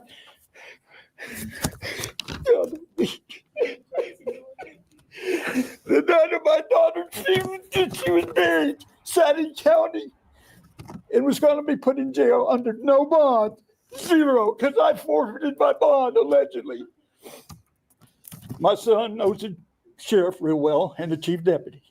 He called and he said, look, I don't know what's going on. And you know, I'm not going to say my dad's innocent or guilty, but we just buried my sister. And they told me to disrobe, go take a shower, put me in the rubber shoes, or get ready to put me in the orange jumpsuit. And the desk deputy said, Mr. Campbell, today's your lucky day. Oh, it's lucky. And I'm thinking, you just don't know. It's 7 or 8 o'clock at night. I said, well, tell me. He said, you've been released, ROR. I think that's released on your own recognizance. And I was released. We come back in front of this same judge. It continues almost for an entire year at more financial expense. And I'll conclude what I have to say by your police, untrained, uninformed, and you, like the lady before me said, you're the accountable ones. I was a manager of a major retail company, top level, and the buck stopped at me. The decisions to make these people in the roles they're in fall on each of you. Yes. And I ask again, have any of you ever looked inside that jail? And if it's changed, I'm shocked. But anyways, what I have to say don't amount to much, but I got my day and I could say my piece. My son said, well, at least 100 people said, you ought to sue them. Mm-hmm. Well, in the first place, I'm not the kind of man that sues anybody. I've never done anybody wrong in my entire life. I'm a Christian and I believe in treating people Christ-like. Amen. Okay? And I didn't want a pound of flesh, but I never got so much as I'm sorry this happened to you. And Mr. Sawyer, I've known you a long time. Another incident happened and I had you come to my residence. At that time, you brought the new chief with you on this other issue. I told you a little bit about this story. Your exact words to me in the conversation, what do you expect me to do? And my response was, so help me. If you got a Bible, I'll swear on it. I said, what I want you to do is clean up this town. Can't do it. This mess. Can't do it. I said, the people of this town deserve it. I'm just one individual. And nobody really cares what I have to say. Imagine if it happened to you, losing your child and your wife, and then being drugged through this crap, and then financial expense on top of that. You know what your response was to me? Do you remember, Jimmy? I remember exactly the way. Well, if I'm dying, if I'm lying, I'm dying. You looked at me and said, that's why this man right here is the new chief. He is going to clean it up. Can't do it. You guys don't, and a lot of you guys do because you're diehard members of Team DLZ. As long as we have the term law enforcement, as long as the idea is to enforce laws upon us and not to uphold our civil liberties and our civil rights, then we're going to have a police state, prison state, death state. Remember, like April Rain pointed out, they got an anonymous 911 call that he abused his wife because he pulled her by the hair so she wouldn't jump out of the moving car. As long as we have law enforcers and not rights protectors, you're not going to have a system based on the rule of law. You're going to have a system based on enforcing laws upon people. As long as you have these policies, procedures, and protocols, you can't be a good person. I'm sorry, you can't be. You can't sign up to say, I'm going to stick my knee in the back of your neck. I'm going to cuff you. And then remember what he said in the beginning. I don't know if it's standard procedure, but they chained me to a bench for 3 hours. I was chained up at the Las Vegas Metro Police Department at the Clark County Jail for 8 hours straight. I was chained in chains for 8 hours straight. That's standard operating procedure. And when the guards walk by, you have to turn around and you can't face them and you have to look down at the ground. That's how you treat human beings? You're some sort of protected class? I can't look at you? And this is standard across the country. And then Stephen said, Orange County jails are pretty gross. Well, let me just ask something here for my editors here. We're an hour and 33 minutes into this. Right now, do me a favor. List the county jail in your city, your state, or your county, and tell me, is it a disgusting hellhole? Is it filthy? Is it full of rats and cockroaches? I just want to know, what is the county jail in your house, where you live, in your neighborhood? And let me ask you a question. How clean is it? How are you treated? Are you cuffed to a bench for hours and hours on end? And then is the process of you being booked into the jail brutal, inhumane, and barbaric? I'm just wondering, is it that way in every single jail in America? put in the comment section. I want to know what county jail is where you live, and tell me about the facility where you live. I'm just curious. I want to see if anybody else experiences the exact same thing. Shit. Shit. He cleaned it up all right. Yeah, he did. And I would have never said another word about this. In fact, my son said, Daddy, don't sue him. You've been through too much. It's going to cost you money. It's going to cost you more hurt. I can barely walk. Close to me. Do you remember, Jimmy? I remember exactly the way. Well, if I'm lying, I'm dying. You looked at me and said, that's why this man right here is the new chief. He is going to clean it up. Shit. Shit. He cleaned it up all right. Yeah, he did. And I would have never said another word about this. In fact, my son said, Daddy, don't sue him. You've been through too much. It's going to cost you money. It's going to cost you more hurt. I can barely walk as it is from the injury to my back from that officer. And I agreed with him after praying a lot on it. But when I saw this nonsense, I said, maybe my story's not good. And maybe they'll put me off as a fool like some other people that have stories. But I swear to God, every word I told you is the truth. One thing I left out. At that time, you had 8 police officers. Because the chief told me himself, you had 8. That day, while I was sitting in that squad car in my driveway, and there's a man in this room that can testify to the fact who's my neighbor. 5 squad cars showed up, 7 of your 8 officers, and you would have thought I was a murderer or a drug dealer. Fact.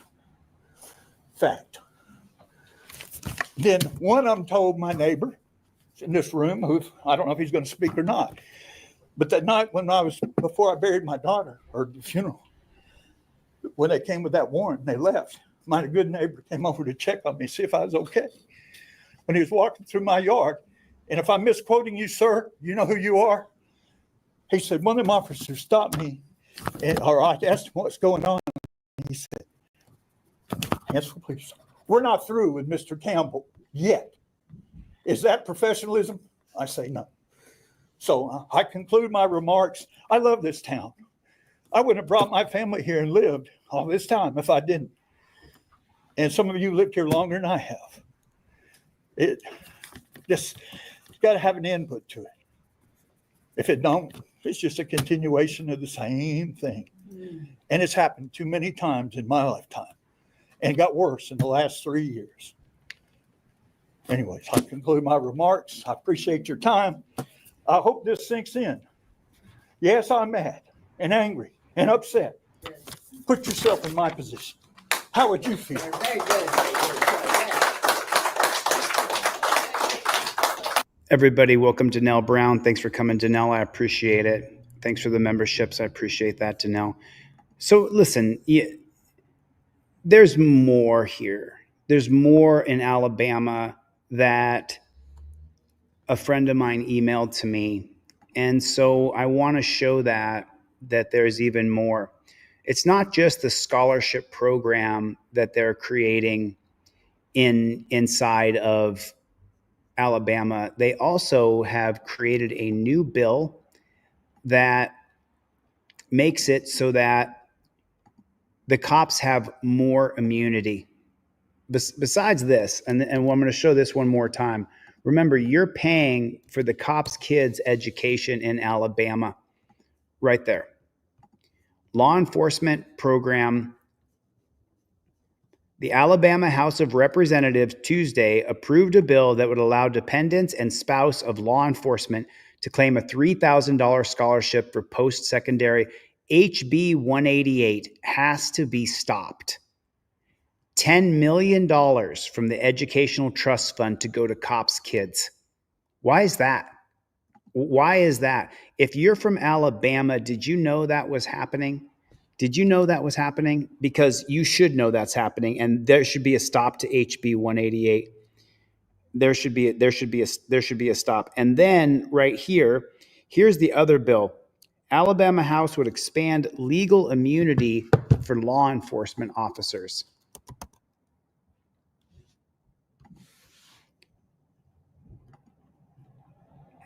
Sorry about that. Let me put it over here. And here is the bill. You can take a look at it yourself. Alabama House bill would expand legal immunity for cops in Alabama. February 27th, 2025. The people of Alabama can stop this. Montgomery, a bill expanding legal immunity for cops, advanced out of the House Judiciary Committee. House Bill 202 would repeal the existing peace officers' immunity. Oh, they're peace officers now. They're peace officers here, but they're law enforcement everywhere else. Create a new form of legal protection. The Back the Blue bill is part of Governor Kay Ivey's public safety package.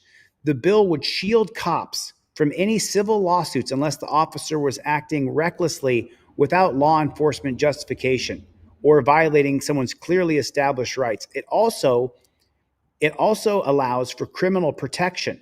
The bill would make an officer immune from prosecution for the use of physical force while on the job unless their conduct just violates someone's constitutional rights. I sense that we need the same confidence within cops that they can perform their duties, sometimes at 21 years old, and put them in a situation where within 3 seconds they have to make a discretionary authority decision. I think if my count is right, we lost 4 police officers nationally this weekend. I think this bill is important to ensure that confidence.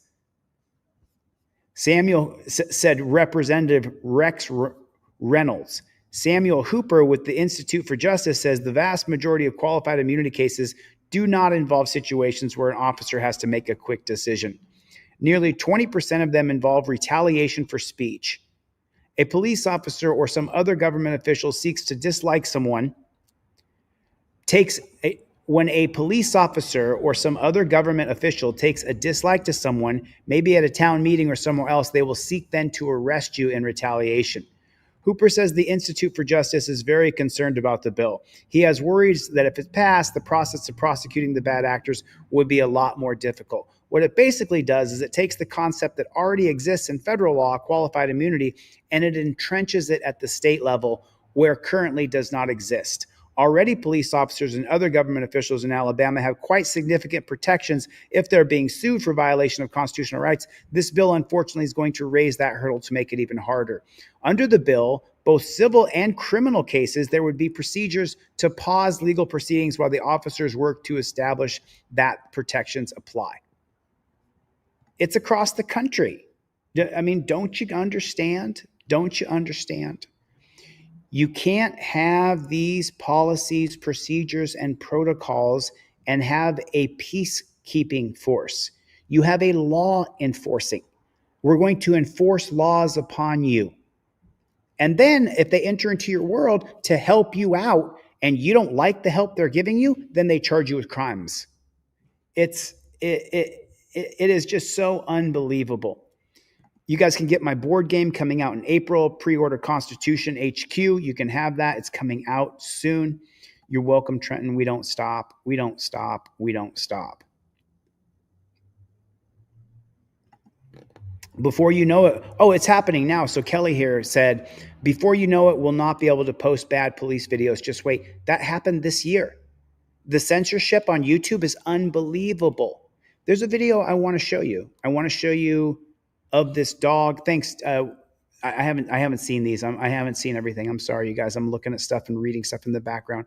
There's Team DLZ, Warren, Team DLZ. Thanks, Warren, for the gifted memberships. I appreciate that, man. Yeti's in the room as well.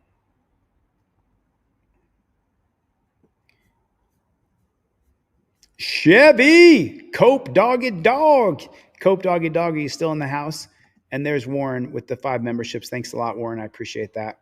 What's the matter? You gifted out 5 memberships. Thank you, guys. Welcome the new members, if you would, please. Welcome to the channel, Delete Laws.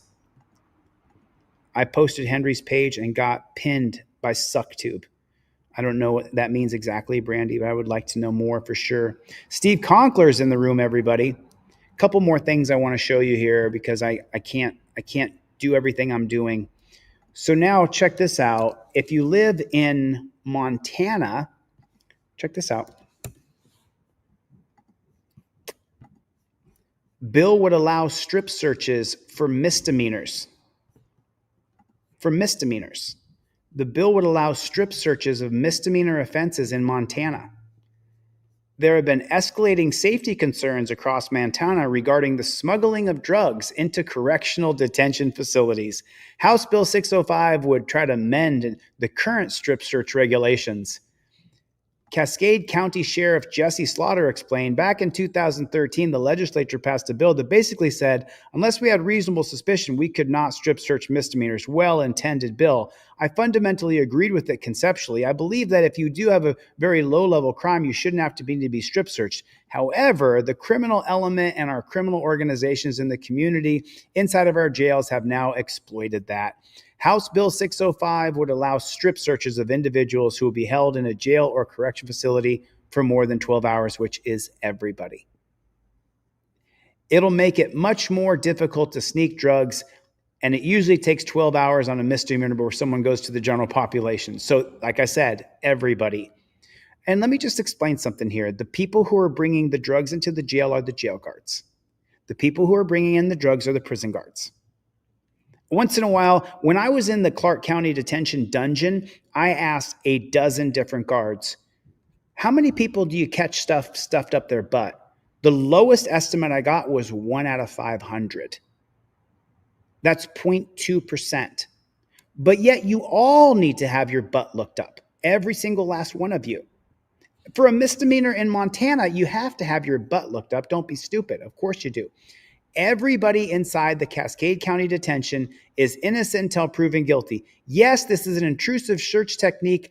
I wish we didn't have to be used on misdemeanors, but we don't live in that world anymore. You can't make this shit up. You can't make this shit up. They're finding a reason. It's just so unbelievable. It is such a load of shit. The bill being put forward by Representative George, looks like a Greek last name, Nikolakos.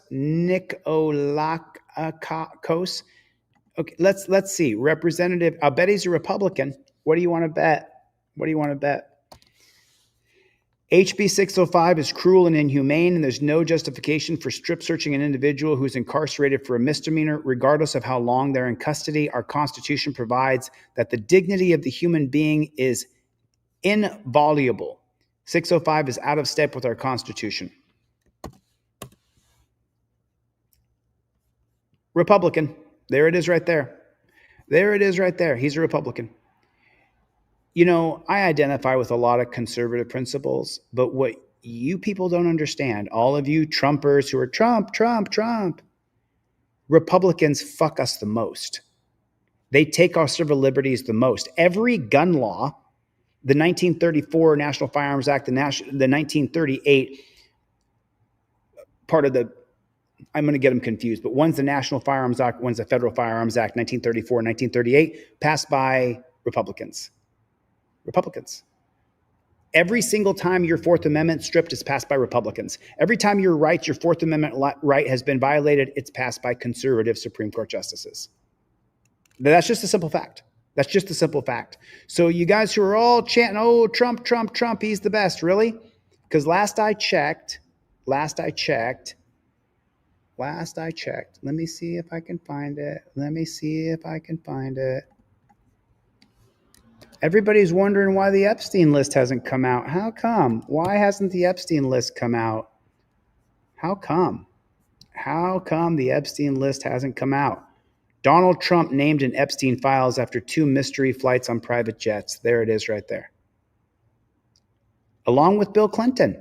They're all in it together. It's 2 wings of the same bird. And as long as you support these Republicans and these Democrats, we're going to get the same shit on a different day. It's just going to get worse. It's just going to get worse and worse and worse. These are just the simple facts. I'm just showing you the absolute facts. I'm showing you what's going on in real time so you can see. I'm afraid to show anything else because if I do, then YouTube will age restrict and demonetize my video, and I want people to see exactly what's going on inside of Alabama.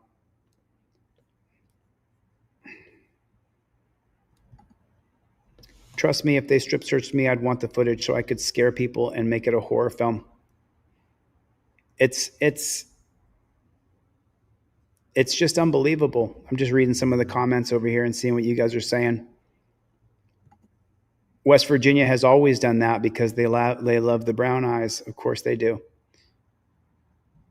It's pig, said Chevy. Listen, you guys, I mean, it's William Eaton. Sorry, brother. I'm sorry, man. There's a lot of people and I'm trying to keep up with everything. And I plan on doing a 15-minute live stream. And I've been here now for almost 2 hours because I wanted to show you guys what's actually happening.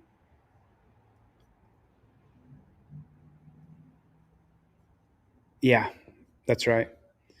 That's right. It's just so unbelievable.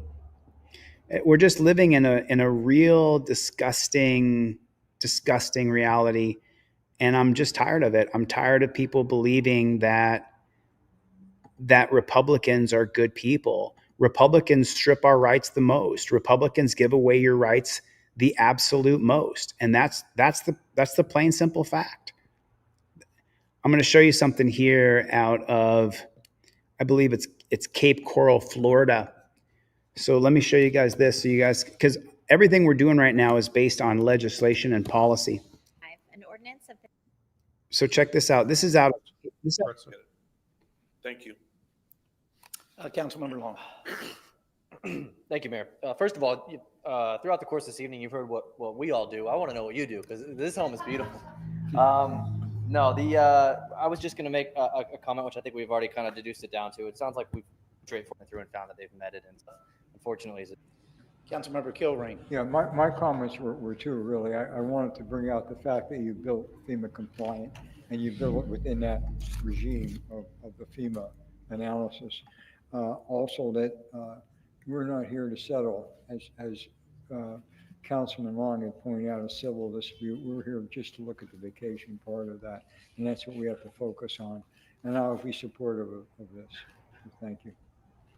Yeah, I guess for me, Just wait. Hold on a second. Itself, we do quite a bit of these, and this isn't any different than any other vacations that we've done repeatedly here in the city. So with that being said, I'll support the vacation. With the vacation, looks like all of the structures will meet the setback requirements, similar to what the council gotten out of line of the roof. So that tells me that because most another light. Yeah, we already. Long, Aye. Steinke, Aye. Madam City Clerk. Okay, so now take a look at this. This is in, I believe it was Cape Coral, Florida, and this was sent to me from Chuck Bronson. And in Cape Coral, Florida, they're trying to say that you cannot record public officials in their duties. And I want to show you guys this. I want you to actually read the ordinance. I'll take my face off the screen so you can read the ordinance right here yourself. Public hearings, we have ordinance 3-25. Madam City Clerk, please read the title. Ordinance 3-25, an ordinance of the Mayor and City Council of the City of Cape Coral, Florida, enacting Article 17, Control of Access to City-Owned, Controlled, and Leased Property, Chapter 12 of the City of Cape Coral, Florida Code of Ordinances, providing for recognition that certain areas of city-owned, controlled, and leased property may require regulation of public access to provide for the security and privacy of public visitors, to provide for the security and privacy of city employees and officials, and to minimize potential disruptions to the work of city government. Providing the city manager or their designee with the authority to manage public access to city-owned, controlled, and leased property. Providing the city manager or their designee with the authority to designate which areas of city-owned, controlled, and leased property are to be considered designated public forum, limited designated public forum, and non-public forum. Authorizing the city manager or their designee to separate designated public forums from non-public forums. Authorizing the city manager or their designee to develop and implement procedures to regulate and control public access to city-owned, controlled, and leased property. Prohibiting the unconsented recording of video and audio within city-owned, controlled, and leased property, except Listen to it again. Listen to what she says. recording of video and audio within and leased property. Prohibiting unconsented recording of video and the unconsented recording of video on any public property in Cape Coral, Florida. audio within city-owned, controlled, and leased property, except during public meetings, providing for enforcement, providing for codification, providing for severability, and providing an effective date. Okay, thank you. Mr. City Manager, I'll turn it over to you. Thank you, Mr. Mayor. I'll give a little bit of information, and then I know the city attorney wants to speak. Just some way of background. Previously, you all have adopted an ordinance on public camping, setting controls and limits on public camping. This is a companion ordinance that will not address the external, but more the internal of our public facilities that the city owns, leases, and controls. In preparation for tonight's possible passage by you all, I have already met with the appropriate staff and gone through the exercise of identifying which areas would be limited public forums, open public forums, or non-public forums. As a result,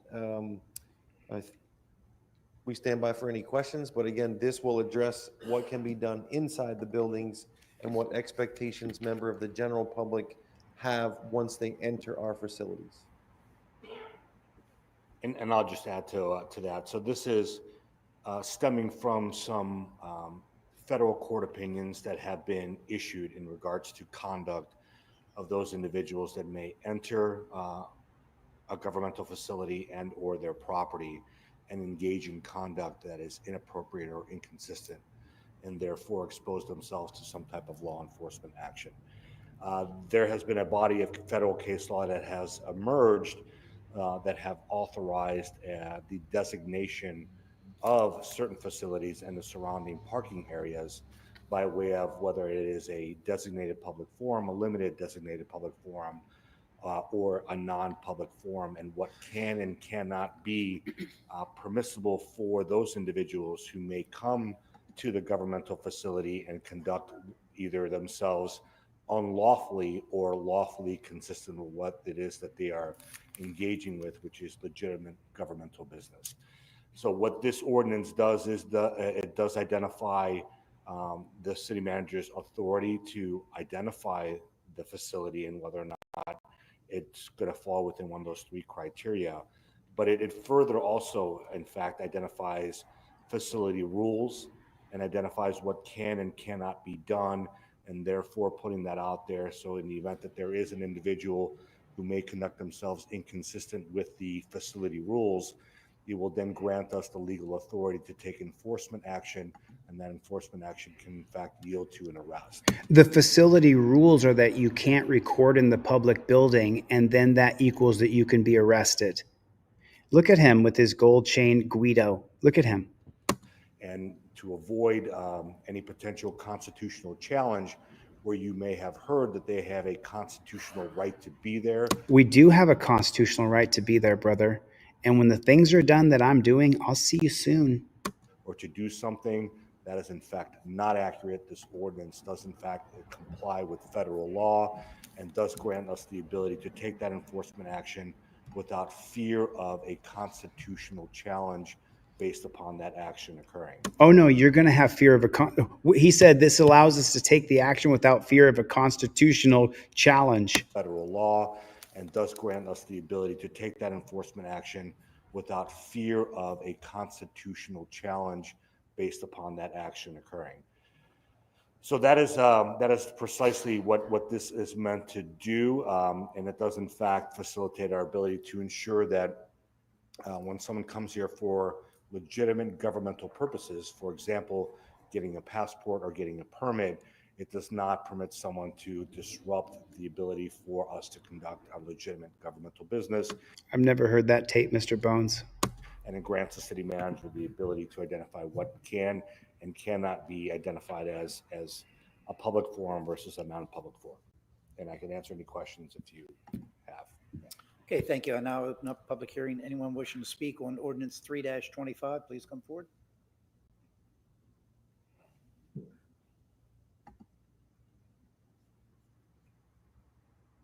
Crickets. Then someone comes forward and says, I have some concerns. Higgins, again, Higgins, for all those out there in TV land. No, I just want to, I'm not saying that this ordinance is needed or not needed, but I do want to urge caution. When we start the city attorney addressed it that we're not going to violate any constitutional rights. That might be true. It's I don't not know. true. I'm not an attorney. But I think we should be very careful when we consider this ordinance because we are really limiting the public's access to video and audio record public property, the property that is owned by the citizens of the Yes, city that yes. we pay taxes for. And I think we got to be careful.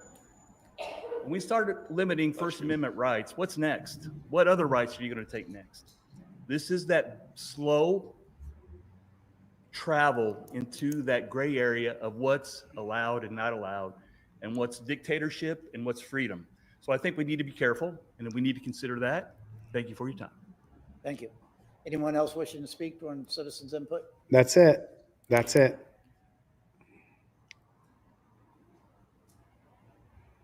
That's it. Now they're going to vote to pass it. Ironically, I just had this conversation with a police officer. You are definitely stepping on people's rights. You're stepping into areas that you have no business stepping into. And you're going to open the city up for some serious lawsuits if you tell people what they can and cannot do in a public building. That's right. I'll see you guys soon. As soon as I finish what I'm doing, I'll be there. And I urge you to call the state attorney's office and ask them the rules before you make this decision here. That's the Thank you. only, Anyone else wishing to speak? that's it. 2 people in total. Seeing none, public input is now closed. That's it. Is there a motion regarding ordinance 3-25? Motion to approve ordinance 3-25. Second. And I'll open up for any council discussion. Councilmember Kadouk. Yes, so it was my understanding that this is, and please correct me if I'm wrong, Mr. City Manager, that this is more as if someone were to come into a public facility and maybe camp out in the bathroom. And I'm just using that as an example. That's not an But example. What exactly is this ordinance accomplishing? That is correct. So based on the classification of a non-public forum, limited public forum, or open public forum, there will be different levels of expectations that the public has in conducting business with their government. So for example, I can tell you this for a fact, Anonymous, believe me, I have nothing against Italians. And if you knew the depth of my comment, you would really understand. I can't go into the depth of that comment, but believe me when I tell you, I really don't have anything against Italian people. But he looked like a gangster with the chain and it didn't look good. Saying, yeah, we're going to go ahead and limit your First Amendment because we can. You know what I'm saying? Just talk to him like this and put a ring on his finger and he's all set. And so, but believe me when I tell you, I'm not prejudiced against Italians. And there are some Italians who will 100% go to bat for me on that. I'll tell you that right now. camping in a bathroom. If somebody were to come in here because it is cold outside and they wanted to have an expectation of That's not the same sleeping in the thing. lobby It's or not the same sleeping in thing. the restroom, that would not be allowed. It's not the with same this thing. in place. Without this in place, there is no expectation of limited It's not the same thing. freedoms inside the buildings.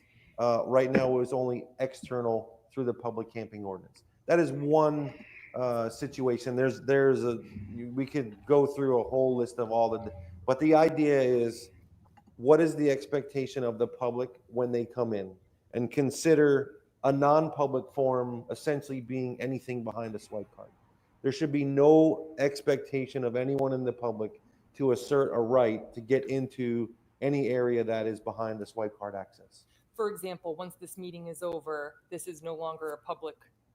Correct. This would be this chamber, the hallway that the public uses to get to it would be considered a limited public forum. It's not. Because right now it's open. It's not. But once there is no meeting advertised and no expectation It's to be in not. here, then there would be no ability to get in here.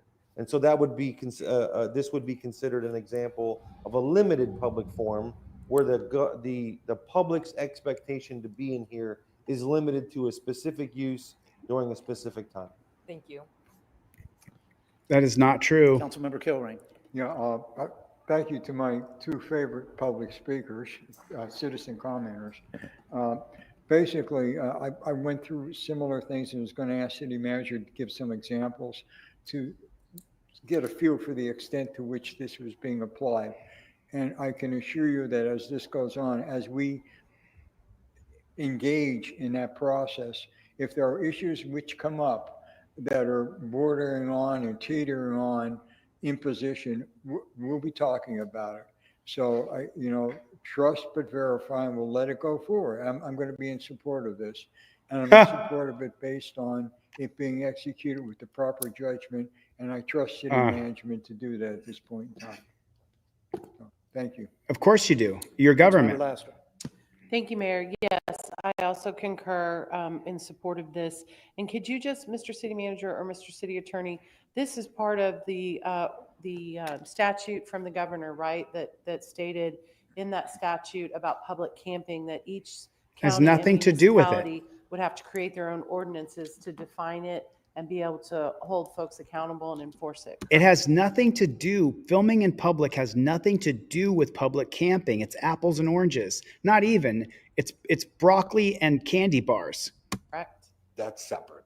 Okay. That's separate and Okay. distinct. So this has to do with the unbridled access of those individuals who may believe that they have certain constitutional rights, but the federal courts have said they do not. Gotcha. And Okay. because they do not, even though they have threatened and intimidated individuals, this ordinance is meant to address that and protect the integrity of not only the city's employees, but also the individuals that may come to the city to engage in legitimate businesses. And there's been a body of law in that regard. Got you. Okay. Thank you. Thank you, Mayor. Thank you, Councilmember Lehman. Yes, I just want to make sure I understand what we're talking about. When on this ordinance, you're talking about audio and video recording. Say someone wanted to, their family member or their family was coming in to the permitting department or to passports, and they want to video it and audio the whole situation. Is that allowed? You're talking about in kind of memorialization of them. Yeah, that kind of situation. That would be unlikely to run afoul of the ordinance. No. What about you're using your First Amendment right to be press? This, in the sense of what this would be, is someone who is coming in and engaging in type of video audio recording for the purposes of harassment, intimidation. Nothing to what it is that you said. But it doesn't say anything about harassment. It doesn't need to. Okay. It says what we want it to say. See, it says what we want it to say. Thank you. Yeah, I guess for me, I kind of see this as a tiered approach of accessibility throughout inside the walls of any city facility. And when you take a look at a variety of facilities, whether it's here at City Hall, whether it's our wastewater treatment plants that are fenced off, we have police at those particular facilities. We don't allow the public in certain areas. Shoot, the 8 of us up here, we have swipe cards. We have very limited access, believe it or not, to our facilities. What a We have liar. a very small area that we're only allowed to go. What a liar. So to think that if we can't even go in those areas, that the average What a citizen liar. can walk through the door and go in any office within this city hall or any city facility, to me is just a ridiculous thought. So the tiered approach, as the city manager had outlined, I think determines exactly where and when individuals can get into certain areas. We have our city attorney who has a degree in governmental and administrative law. We have federal case law. So I don't think we have any reason To call the our state attorney. to get their opinion, especially when we have federal case law that Oh, really? clearly allows us to do what we're trying to do here. So To I'll limit support your it. First Amendment, I'll support it. Of course he With will. that, I don't see any other lights on. We have a motion and a second on the floor. Madam City Clerk, please. call the roll. Lehman, Aye. Long, Aye. Steinke, Aye. Donnell, Gunter, Aye. Duke, Aye. Kilrain, Aye. Lastra, Aye. 8 ayes, motion carried. Thank All you. of Move on to them, Ordinance 4-25, Madam City Clerk, please. read the title. all of them voted for it, that they can limit your public access. So let me show you guys something here. As you guys know, Constitution headquarters is all about you learning the Constitution and your rights. So let's take a look at the actual case law here. Yeah, I'm with you, Chevy, all the way. I'm with you all the way. So let's see. Smith versus Cummings out of the 11th Circuit, the First Amendment protects the right to record public officials, including law enforcement officers in public spaces. The First Amendment protects the right to gather information about what the public officials do on public property, and specifically a right to record matters of public interest. Although the case focused on recording law enforcement, its logic has been used to public meetings and government proceedings held in public spaces, especially when the meetings are open to the public and cover matters of public concern. Glick versus Cuniff, which was mentioned in my appeal case that got me out of the dungeon, this case reaffirmed the First Amendment right to record public officials in public spaces. Akabuchi versus Boulter. In this case, the court ruled in favor of a citizen recording a public meeting in a local government body, finding no legal basis for the officers to stop the recording. While the Supreme Court has not yet significantly issued a ruling directly on the right to record public meetings, it has recognized the right to gather information about public officials under the First Amendment. See Brandenburg versus Hayes, 1972. There is no direct SCOTUS case specifically pointing on recording public meetings, but the federal circuits, especially 1st, 3rd, 5th, 7th, 9th, and 11th circuits, have consistently ruled the First Amendment protects the right to record public officials at public meetings as long as it doesn't disrupt the proceedings. So what these guys are trying to do there in Cape Coral, Florida, we will overcome it. We will overcome it because I will go there myself and I will take it on myself. I'm not going to put up with it. I have to finish what I'm doing here. But as soon as that's done, you guys, I haven't put any new videos out. I've made a bunch of videos that I've not put out yet, but here is the link to the new channel that I will be putting a ton of videos on. If you guys want to check that bad chicken out, and I will share with you guys. I just put the link in the comment section, and here is the page. If you want to know what it looks like that right there. Constitution HQ. As you can see, we have 2 videos out, and this is from stuff that I did 4 months ago, and I haven't put anything on there yet. But if you guys want to join this channel right here, I'll be putting a ton of videos on there. We're going to keep delete laws going, but as you guys know, there's a really bad shadow ban on this channel. I mean, we barely get 100 or 200 people from this channel. I think there's 158 people on the main channel right now, and then there's another 150 or so across the other channels. So thanks for coming. I super, super appreciate it. Listen, I give you my word as a human being. All I'm doing is creating stuff right now so that we can fight back. I spent 4 months in that dungeon, and all I did was sit there and think of ways that we can organize better and have a better structure together to be able to change things. Because if we don't create a system of unity where we can all band together, and I made a microcosm of that on teamdlz.com, but really, truly, there has to be a bigger organization. And so that's what I'm working on right now. Constitution headquarters will teach you about the Constitution, about the Bill of Rights, about the 27 amendments, and about case law, as well as presidents and vice presidents and innovations throughout the history of time, and teach your children and you when things happened in the proper format so you truly learn. And I finished this whole game when I was in the dungeon. I also created a way to detain people from the front while in the dungeon that doesn't include pain. So that's going to be coming out. We have to get there. So subscribe to this channel if you would, pretty please. Share with your friends. Go to Constitution HQ if you want to order my game in advance. As usual, you can get trifolds and cop cards on deletelaws.com. I'm doubling all orders. If you order 2, I'm going to give you 4. Doesn't matter what you order. I'm doubling all orders on deletelaws.com. So go to deletelaws.com to get your trifold, your cop cards. Right here is an example of the trifold. You use this when you get pulled over by the police. You invoke your 5th Amendment right to remain silent immediately and don't get caught up by these dirty jackboot thug pigs. Death Angel, first time I've seen you in here. Raddick, a.k.a. Ski, good to see you, my friend. Greg, nice to see you, my friend. Good to see you. Nice to see you, man. JC Strange, what's going on, man? Jody, how are you? Thank you for coming. Jody and Jody, back to back. Jody Gardner, Jody Shillow, nice to see you. There it is right there. That is Constitution HQ. Wanda Meese, always good to see you. Always good to see you. So good to see you guys. Here's the link for that, Radek. And I will, Kevin Brzezinski, I sent off your keychain today. I had 3 keychains left, and now we're completely out of stock on those. OTVO said Small Miracle Garages. Nice to see you, Jake. It's always good to have you in the room. I appreciate that. Listen, Enigma, thanks a lot. Appreciate your support today. Really appreciate it. And I think Enigma was the one who originally emailed me that video of the city council meeting, and then I went through every bit of it, and it was good to see it. You guys can join Team DLZ. I haven't put anything on Team DLZ in a long time.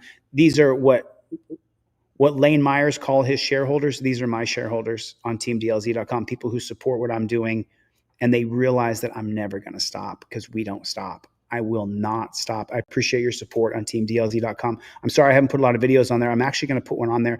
There's a video going around of a dog biting a guy's arm that I can't put on Facebook.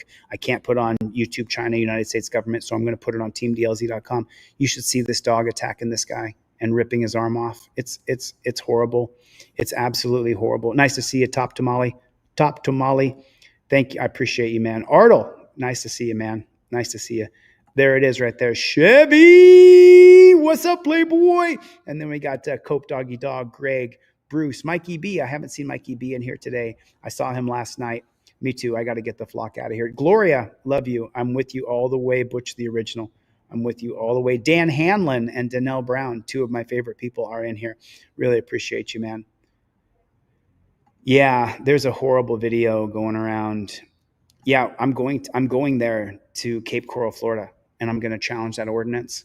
As soon as these things are done that I've created, I'm going to go there and challenge it.